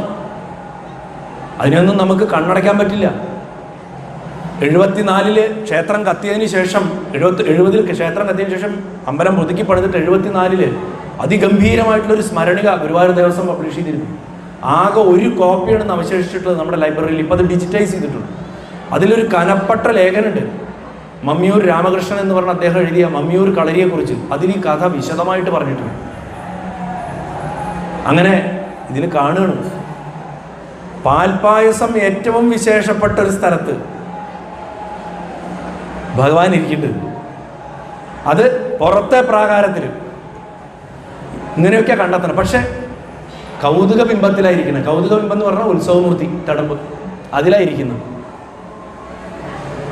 ഭഗവാന്റെ ശരീരം ജലശായ ജലാന്തർഭാഗത്ത് കിടക്കണു. അതിൽ ഉപ്പ് രസമുണ്ട്, കായല. അതുകൊണ്ട് ഇനി അത് തിരിച്ചറിയാനുള്ള മാർഗങ്ങൾ എന്ന് പറഞ്ഞിട്ടാണ് അമ്പലപ്പുഴയാണെന്ന് അത് പറഞ്ഞ്, അത് അമ്പലപ്പുഴ കായലിലാണെന്ന് പറഞ്ഞിട്ട് അത് സംരക്ഷിക്കണ ശക്തികളെ കുറിച്ച് പറഞ്ഞു കൊടുക്കുന്നുണ്ട്. ആരാണ് ഒന്നാമതായിട്ട് സംരക്ഷിക്കണ ഈ വിഗ്രഹത്തിനെ? അമ്പലപ്പുഴ കൃഷ്ണൻ തന്നെ നിൽക്കണമെന്ന് ചക്രമായിട്ട് ഈ വിഗ്രഹത്തിനെ സംരക്ഷിച്ചുകൊണ്ട്. സാക്ഷാൽ അനന്തനും ഗരുഡനും ഇരുപുറവും നിന്നുകൊണ്ട് സംരക്ഷിക്കണമെന്ന് ഈ വിഗ്രഹത്തിന് ജലത്തിൽ. അപ്പോൾ മല്ലിശ്ശേരി പറയും അത് പോയി വീണ്ടെടുക്കാനൊരു മുഹൂർത്തം പറഞ്ഞു തരാൻ പറയും വിഗ്രഹത്തിന്. അങ്ങനെ മക്കൾക്ക് കുറച്ചുകൂടെ സമയമുണ്ടല്ലോ അല്ലേ, ഒരു 20 മിനിറ്റോടെ ഞാൻ സംസാരിക്കും. 8:30 നിങ്ങളുടെ. അത് കഴിഞ്ഞ് ഈ തീയതി കുറിക്കുകയാണ്. ഇവർ പോകാനായിട്ട് തീയതി കുറിക്കുമ്പോഴേക്കും ഒരു സംഘം പെടുന്ന സൈന്യം ഉളനാട്ട് പണിക്കാരുടെ നേതൃത്വത്തിൽ നമ്മുടെ ഈ വൈജയന്തി ബിൽഡിംഗ് നിൽക്കുന്ന സ്ഥലത്തായിരുന്നു അവരുടെ സ്ഥലം. അവർ മുന്നിൽ പോയി ഒരു സർവേ ഒക്കെ നടത്താൻ പോയി. അപ്പോഴേക്കും ടിപ്പുവിൻ്റെ പേടി ഒഴിഞ്ഞു കഴിഞ്ഞു. ടിപ്പു വീണ തന്നെ 7 മാസം കഴിഞ്ഞിട്ട് അത്ര ഗുരുവായൂർ പറഞ്ഞത്. അപ്പോൾ കൂടുതൽ ഭയം ഉണ്ടാവുമല്ലോ, എവിടെയെങ്കിലും വെച്ച് എന്തെങ്കിലും പ്രശ്നം ഉണ്ടാവുമെന്ന്. അതുകൊണ്ട് മുന്നിൽ ഒരു സൈന്യം പോകും. അവരവിടെ ചെന്ന് അന്വേഷിച്ചപ്പോൾ സംഭവം സത്യമാണ്. ഗുരുവായൂരപ്പൻ്റെ തിടമ്പ ഓടിയിരിക്കുന്നു. കായലിൽ വിഗ്രഹം ഉണ്ടോ ഇല്ലയോ എന്നത് അറിയില്ല. ഇത് ഏത് സ്ഥാനത്താണെന്നും അറിയില്ല. മല്ലിശ്ശേരി നമ്പൂതിരിപ്പാട് എവിടെ അത് നിക്ഷേപിച്ചെന്നറിയില്ല. അടുത്ത പ്രശ്നചാർത്തത കിടക്കുന്നു. ഉണ്ണിപ്പണിക്കർ എഴുതിയിരിക്കുക, ആദ്യം അമ്പലപ്പുഴ കൃഷ്ണന് വിശേഷാലൊരു പാൽപ്പായസം കഴിക്കണം മല്ലിശ്ശേരി പോയിട്ട്. അതിനുശേഷം കായലിൻ്റെ ഇന്ന വൃക്ഷങ്ങൾ ഇങ്ങനെ നിൽക്കണ ഒരു ഭാഗത്ത് വന്നിട്ട് ഉത്തമനായ ഒരു ബ്രാഹ്മണനെ വിളിച്ചിട്ട് വിഷ്ണുവിന് വിശേഷമായിട്ട് പത്മമിട്ടൊരു പൂജ കൊടുക്കണം. പത്മമിട്ട് പൂജ കൊടുക്കുന്ന സമയത്ത് ആകാശത്ത് ഗരുഡൻ്റെ സാന്നിധ്യം കാണും ഒരു സ്ഥലത്ത്. ആ ഗരുഡൻ 3 പ്രാവശ്യം ആഞ്ഞ് വെള്ളത്തിൻ്റെ നേർക്ക് വന്ന് മേലോട്ട് പോകും. അതാണ് സ്ഥാനം. ഗരുഡൻ മേലോട്ട് പോയി കഴിഞ്ഞാൽ പൂജ അവസാനിപ്പിച്ചോളണം. ആ സമയത്ത് ജലത്തിൻ്റെ അകത്തുനിന്ന് ഒരു സർപ്പം പൊന്തി വരും. 4 ദിക്കുകളിലേക്ക് നോക്കും, താഴോട്ട് പോകും. കുറച്ച് മാറിയിട്ട് നൊര പൊങ്ങും, കുമിളകൾ വരും, ശ്വാസം എടുക്കുന്ന പോലെ. അവിടെ കമ്പ് കൊണ്ട് കഴക്കമ്പ് കുത്തിയിട്ട് അതിൽ കൂടെ ഒരാൾ ഊർന്നിറങ്ങി മെല്ലെ ചെന്നിട്ട് എടുത്താൽ വിഗ്രഹം കിട്ടും. എന്താ ജ്യോതിഷജ്ഞാനം നോക്കും. ഇന്നിങ്ങനെ പറയാൻ പറ്റുന്ന ആൾക്കാരുണ്ടോ? ഗുരുവായൂരപ്പൻ അത്ര മമ്മിയൂരപ്പനെയും പ്രസാദമുള്ള ആളായിരുന്നു ഉണ്ണിപ്പണിക്കർ.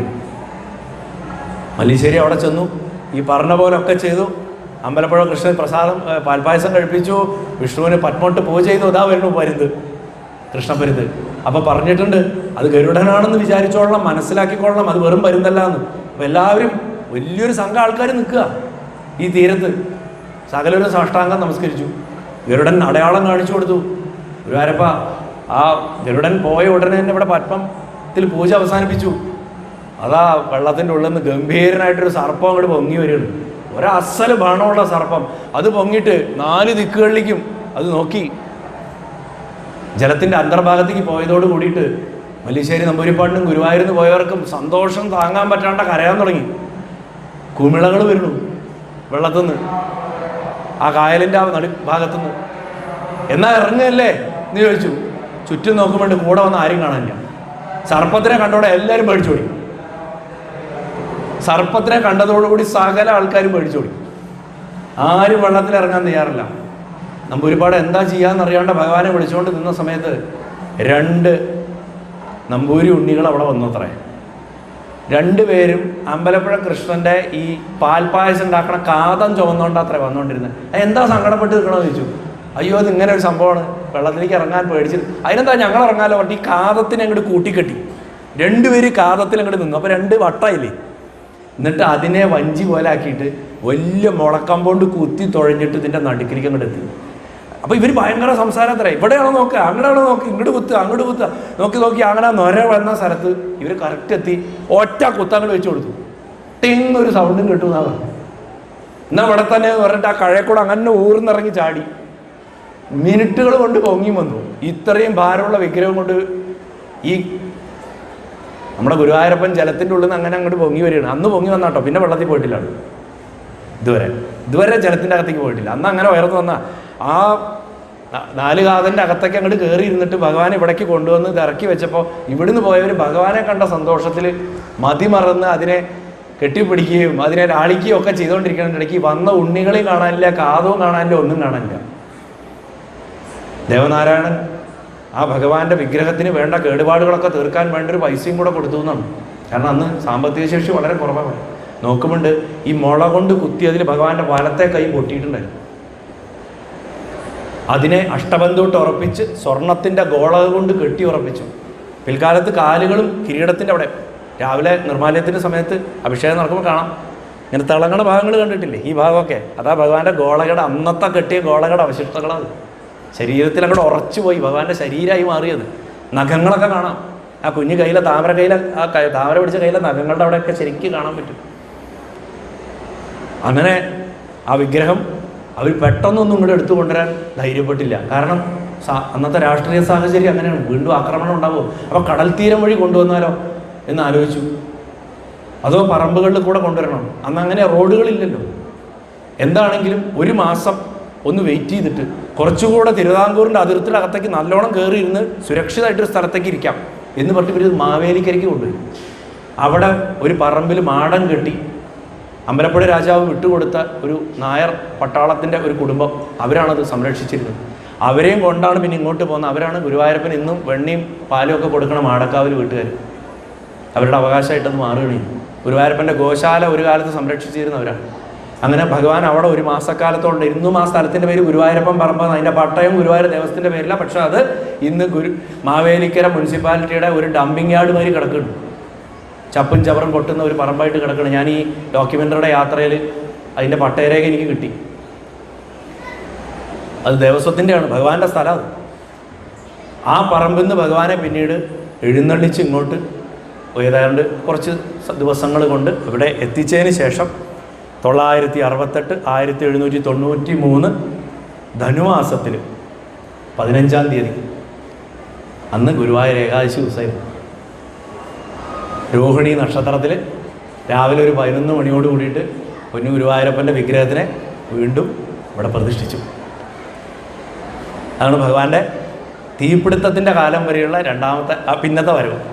1970 നവംബർ 29-ാം തീയതി രാത്രി തീ പിടിച്ചപ്പോൾ ഭഗവാനെ വീണ്ടും ഇറക്കി പുറത്ത് കൊണ്ടുവന്നു. നമ്മുടെ കൂത്തമ്പലത്തിലാണ് കൊണ്ടുവച്ച്. അത് കുറച്ച് നേരമേ ഉള്ളൂ. വീണ്ടും അന്നത്തെ ദിവസം 30-ാം തീയതി ഉച്ചയ്ക്ക് ഒരു 11 മണിയായപ്പോഴേക്കും തിരിച്ചകത്തേക്ക് പ്രതിഷ്ഠിക്കുകയും ചെയ്തു, ഈ കത്തിയതിൻ്റെ അവശിഷ്ടങ്ങളൊക്കെ മാറ്റിയിട്ട്. പക്ഷേ ഇത്രയും വർഷത്തിന് ശേഷം ഭഗവാന്റെ തിരിച്ചുവരവ് അങ്ങനെയായിരുന്നു. അങ്ങനെ വന്ന് ഭഗവാനെ അവിടെ പ്രതിഷ്ഠിച്ചതായിട്ടാണ് രേഖകളിൽ കാണുന്നത്. അത് കൃത്യമായിട്ട് കാണുകയും ചെയ്തു. അപ്പം ഈ ക്ഷേത്രത്തിന് അതിന് മുമ്പ് ചെറിയ ചില മാറ്റങ്ങളൊക്കെ വന്നിട്ടുണ്ട്. ഉദാഹരണത്തിന് 1638 നമ്മുടെ കൃഷ്ണാട്ടം എഴുതിയ മാനവേദ സാമൂതിരി യുവരാജാവ് എറാൾപാട് തമ്പുരാനായിരിക്കുന്ന കാലത്ത് അദ്ദേഹം ബ്രഹ്മചാരിയായിരുന്നു, വിവാഹം കഴിച്ചിരുന്നില്ല. അദ്ദേഹത്തിൻ്റെ നക്ഷത്രം അശ്വതി ആയിരുന്നു എന്നാണ് പറയുന്നത്. അദ്ദേഹം ഗുരുവായൂരിരുന്ന ഭരിച്ചിരുന്നു. അദ്ദേഹമാണ് മമ്മിയൂരിലെ വിഷ്ണുവിനെ പ്രതിഷ്ഠിച്ചത്. അദ്ദേഹം ഭഗവാന്റെ ദർശനം ഇവിടെ ഇലഞ്ഞി മരത്തിൻ്റെ ചോട്ടിലുണ്ടായതും കൃഷ്ണഗീതി എഴുതിയതൊക്കെ നമുക്കറിയണ കാര്യമാണ്. അദ്ദേഹം ഏറാൾപ്പാട് തമ്പുരാനായിരിക്കുമാണ് ജീർണിച്ചിട്ടുള്ള ശ്രീകോവിൽ, അതായത് മേൽപ്പത്തൂരിന് അഗ്രേ പശ്യാമി എന്ന് പറഞ്ഞ് ആ ശ്ലോകം തേജോനിപിടതരകളായാവലിലോപനിയും കാണിച്ചു കൊടുത്ത ശ്രീകോവിലല്ല. ആ ശ്രീകോവിൽ വേറെ ഇരുന്നു. അതൊരു കുഞ്ഞ് ശ്രീകോവിലായിരിക്കും അന്നത്തെ ക്ഷേത്രം. ആ ശ്രീകോവിൽ പൊളിച്ച് 52ഓളം കൊല്ലങ്ങൾക്ക് ശേഷമാണ് നാരായണി എഴുതി സമർപ്പിച്ചിട്ട് ഈ ശ്രീകോവിൽ പണിയാം. 1638 മാനവേദനാണ് എറാൾപ്പാടായിരിക്കുമ്പോൾ ഇന്നത്തെ ശ്രീകോവിൽ പണിയാണ്. അതിനൊരു 100 കൊല്ലം മുമ്പേ കൂത്തമ്പലം പണി കഴിഞ്ഞിട്ടുണ്ട്. അപ്പോൾ ഈ ശ്രീകോവിൽ പണിയുമ്പോൾ ഭഗവാനെ പുറത്തേക്ക് ഇറക്കിയിട്ടുണ്ടാവില്ല. പണിതുകൊണ്ടിരിക്കണതിൻ്റെ അപ്പം നടുക്കിരിക്കാൻ പറ്റൂല്ലല്ലോ. അപ്പോൾ ഭഗവാനെ അവിടുന്ന് ഇറക്കി ബാലാലയം കെട്ടി പ്രതിഷ്ഠിച്ചിട്ടുണ്ടാവും. ആ ബാലാലയം കെട്ടി പ്രതിഷ്ഠിച്ചത് ഇതേ വടക്ക് വശത്ത് ഇന്ന് ശിവേലി നിൽക്കുന്ന സ്ഥാനത്ത് ഗുരുവായൂരപ്പൻ്റെ ബാലാലയം കെട്ടി ഭഗവാനെ സൈഡിലേക്ക് ഇരുത്തി. അവിടെയായിരുന്നു ആരാധന എന്നുള്ളതുകൊണ്ടാണ് ആ സ്ഥാനത്തിന് ഒന്നുകൂടെ ഒരു വൈശിഷ്ട്യം. അവിടെ ശങ്കരൻ വീണിട്ടുണ്ട്, പതിച്ചിട്ടുണ്ട് എന്നൊരു കഥ, കുലശേഖര പെരുമാൾ സമാധിയായ സ്ഥാനമാണെന്നുള്ള വേറൊരു കഥ, ഭഗവാന്റെ ബാലാലയം ഇരുന്ന വേറൊരു സ്ഥലം. എന്താണെന്നുണ്ടെങ്കിലും ശിവേലിയുടെ പ്രദക്ഷിണത്തിൻ്റെ ഇടയിൽ രാവിലെ നിങ്ങൾക്ക് കാണാൻ പറ്റും, രാത്രിയൊക്കെ കാണാം, വിളക്കാചാരം നമ്മളാ എന്താ പറയുക അവിടെ നിർത്തിയിട്ട് അവിടെ തിരിയിടണ ശ്രദ്ധിച്ചാൽ കാണാം, തെക്ക് വടക്കായിട്ടാണ്, കിഴക്ക് പടിഞ്ഞാറായിട്ടല്ല തിരിയിടുക. അവിടെ നിർത്തും ഭഗവാൻ, മേളങ്ങൾക്ക് നിർത്തും. പെരുവനം കുട്ടേട്ടനൊക്കെ അവിടെ കറക്റ്റ് ഒന്ന് കോലൊന്ന് ഉയർത്തി അവിടെ നിർത്തും, ഒരു സൈലൻസ് ഉണ്ട് മേളത്തിന്. എന്നിട്ട് വീണ്ടും തുടങ്ങുകയും ചെയ്യും ആ മൂലയ്ക്ക്. അപ്പോൾ ഭഗവാന്റെ വിഗ്രഹം ഉറപ്പായിട്ട് ആ സമയത്ത് എടുത്ത് പുറത്തേക്ക് മാറ്റിയിട്ടുണ്ട്. അതിനുശേഷവും അനവധി പ്രശ്നങ്ങളെ ഭഗവാൻ അതിജീവിച്ച് പോയിട്ടുണ്ട്. ഇന്നിപ്പോൾ നമ്മളെ സംബന്ധിച്ചിടത്തോളം, ആചാര്യന്മാരെ സംബന്ധിച്ചിടത്തോളം ഏറ്റവും അവരുടെ ആത്മശുദ്ധി കൊണ്ട്, അതായത് ഗുരുവായൂരപ്പൻ്റെ ചൈതന്യത്തിൻ്റെ രഹസ്യം എന്താണെന്ന് ചോദിച്ചാൽ ആ ചൈതന്യത്തിൻ്റെ അടിസ്ഥാനം പ്രപഞ്ച ചൈതന്യം തന്നെയാണ്, യാതൊരു സംശയമില്ല. പക്ഷെ അത് നിലനിർത്തുക എന്നുള്ളൊരു ചുമതല അത് കൊണ്ടു നടക്കണവരാണ്. അവരുടെ തപസ്സാണ് ഗുരുവായൂരപ്പനെ നമുക്കൊക്കെ ഇത്രയ്ക്കും ഫലദായകനായിട്ട് നിർത്തി തരണം. കാരണം ഒരു ചെറിയ ദുർവിചാരം പോലും ഭഗവാന്റെ ശരീരത്തിൽ ബ്ലേഡ് കൊണ്ട് കോരണമായിട്ടുള്ള പോറലുകളാണ് ഇടുന്നത്. നമുക്കത് മനസ്സിലാവില്ല. നമ്മൾ ശരിക്കും നമ്മുടെ ദേഹത്തോട്ട് ഒരാൾ ബ്ലേഡ് കൊണ്ട് ഒരു കോറലങ്ങൾ കോറി എങ്ങനെ ഇരിക്കും? അതുപോലുള്ള മുറിവുകളാണ് ഉണ്ടാവുന്നത്. നമ്മൾ അവിടെ ചെന്നിട്ട് ശത്രു നശിക്കാൻ പ്രാർത്ഥിക്കുമ്പോഴും ദുർവിചാരങ്ങൾ പറയുമ്പോഴും ഓരോ അസംബന്ധങ്ങൾ പറയുമ്പോഴും, കാരണം അത് നമ്മളാകണ ഭക്തരുടെ മനസ്സുകൊണ്ട് ഉണ്ടാക്കിയിട്ടുള്ള ഒരു ശരീരമാണത്. അപ്പം നമ്മുടെ മനസ്സിൽ എന്താണോ അതാണ് അവിടെ പ്രശ്നം. നമ്മൾ എന്ത് വിചാരിക്കണം അതവിടെ കിട്ടുകയാണ്.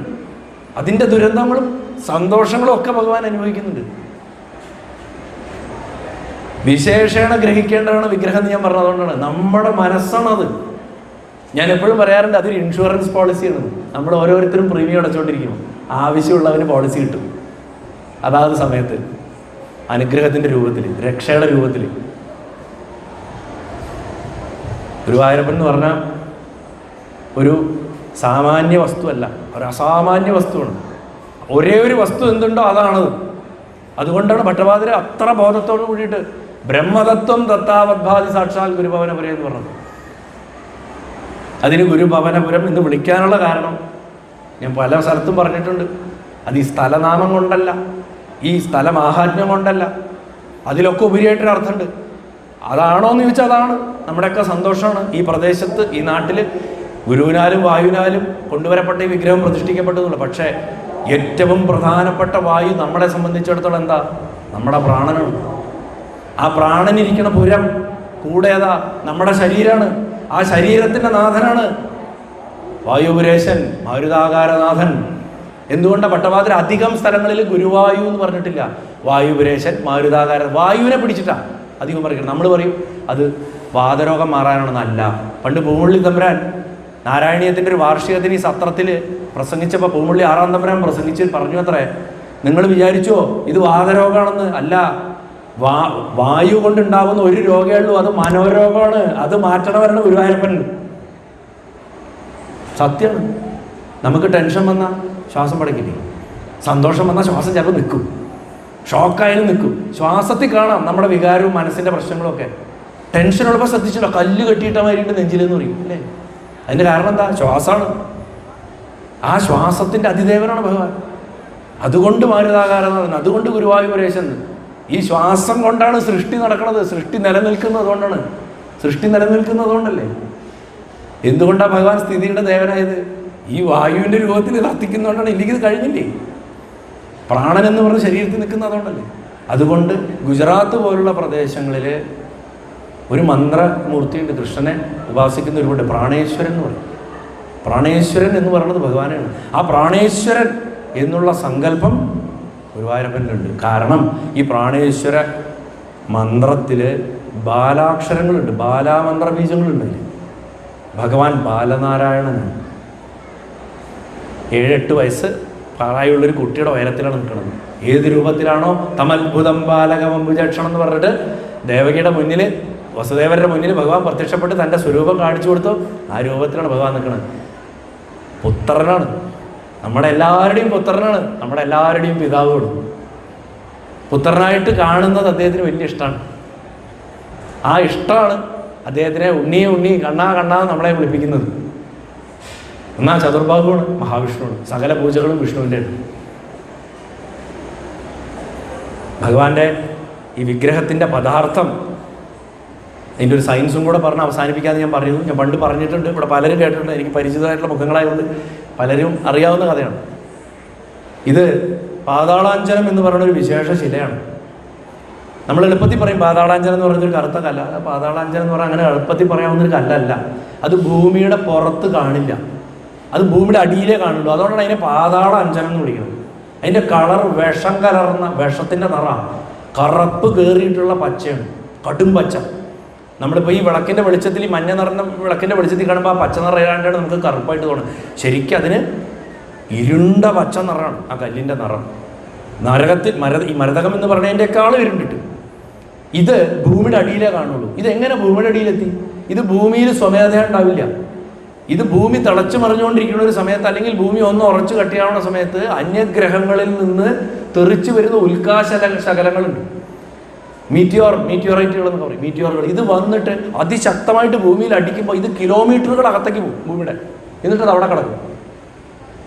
അങ്ങനെയുള്ള കല്ലാണ് ഈ പാതാളാഞ്ചനം. അപ്പം ഈ പാതാളാഞ്ചനം എന്ന് പറഞ്ഞ കല്ല് തന്നെ പുറത്തുനിന്ന് വന്നിട്ടുള്ള കല്ല, ഇമ്പോർട്ടൻ്റ് സ്റ്റോണാണ്. ആ കല്ലിൽ ഉണ്ടാക്കപ്പെട്ടിട്ടുള്ള ഒരു വിഗ്രഹമാണ്. അതിന് അണുവികിരണ ശേഷിയിട്ട് ബിസ്മത്ത് എന്ന് പറയുന്ന എലമെൻ്റാണ് അതിൽ കൂടുതൽ ഈ പാതാളാഞ്ചനത്തിൻ്റെ കോമ്പോസിഷനിൽ. ഇറിഡിയം എന്ന് പറയുന്ന ഒരു, നമ്മൾ സ്വർണ്ണപ്പണിയിലൊക്കെ ഉപയോഗിക്കാറുണ്ട് ഇറിഡിയം. ഇറിഡിയം എന്ന് പറയുന്ന ഒരു മൂലകം കൂടെ ചേർന്നിട്ടുണ്ട് ഈ മെറ്റീരിയൽ. അതിന് ചൈതന്യം പ്രസരിപ്പിക്കാനുള്ള കഴിവ് പ്രകൃതിയാണ്. ഇതൊന്നും നമ്മളുണ്ടാക്കിയ സയൻസ് വെച്ചിട്ടല്ല ഇതുണ്ടാക്കിയ ആൾക്കാരുണ്ടാക്കിയിട്ടുള്ളത്. കാരണം ഈ സയൻസിൻ്റെ അധിഷ്ഠാനമായിട്ടുള്ള തിയറിയെ സൃഷ്ടിച്ച ആളുണ്ടാക്കിയതിന് വിഗ്രഹം. അതുകൊണ്ടാണ് അദ്ദേഹം നമ്മുടെയൊക്കെ അപ്പനായിട്ടിരിക്കുന്നത്, ഗുരുവായൂരപ്പൻ. അദ്ദേഹത്തിനെയാണ് നമ്മൾ നമ്മുടെ അറിവ് പഠിപ്പിക്കാൻ ശ്രമിക്കുന്നത്. എന്താണെങ്കിലും 8:25 ഈ മഹാഭാഗ്യം തന്നതിന് ഗുരുവായൂർ ദേവസ്വത്തിന്, പ്രത്യേകിച്ച് പബ്ലിക്കേഷൻ ഡിവിഷനിലെ സുരേഷ് സാർ, അച്ചുവൻകുട്ടി മാഷ്, കൃഷ്ണാട്ടം സംസ്കൃത അധ്യാപകൻ, അതേപോലെ പ്രിയപ്പെട്ട അഡ്മിനിസ്ട്രേറ്റർ വിനയൻ സാർ, ദേവസ്വം മറ്റ് ഭരണസമിതി അംഗങ്ങൾ, ചെയർമാൻ ഉൾപ്പെടെ, അഭിവന്ദ്യനായ തന്ത്രി ബ്രഹ്മശ്രീ ചേന്നാസ് ദിനേശൻ നമ്പൂരിപ്പാട് തുടങ്ങിയ എല്ലാവർക്കും എൻ്റെ പ്രണാമം. നിങ്ങളെ എല്ലാവരെയും ഗുരുവായൂരപ്പനായിട്ട് കണ്ട് സാഷ്ടാംഗം നമസ്കരിക്കണം.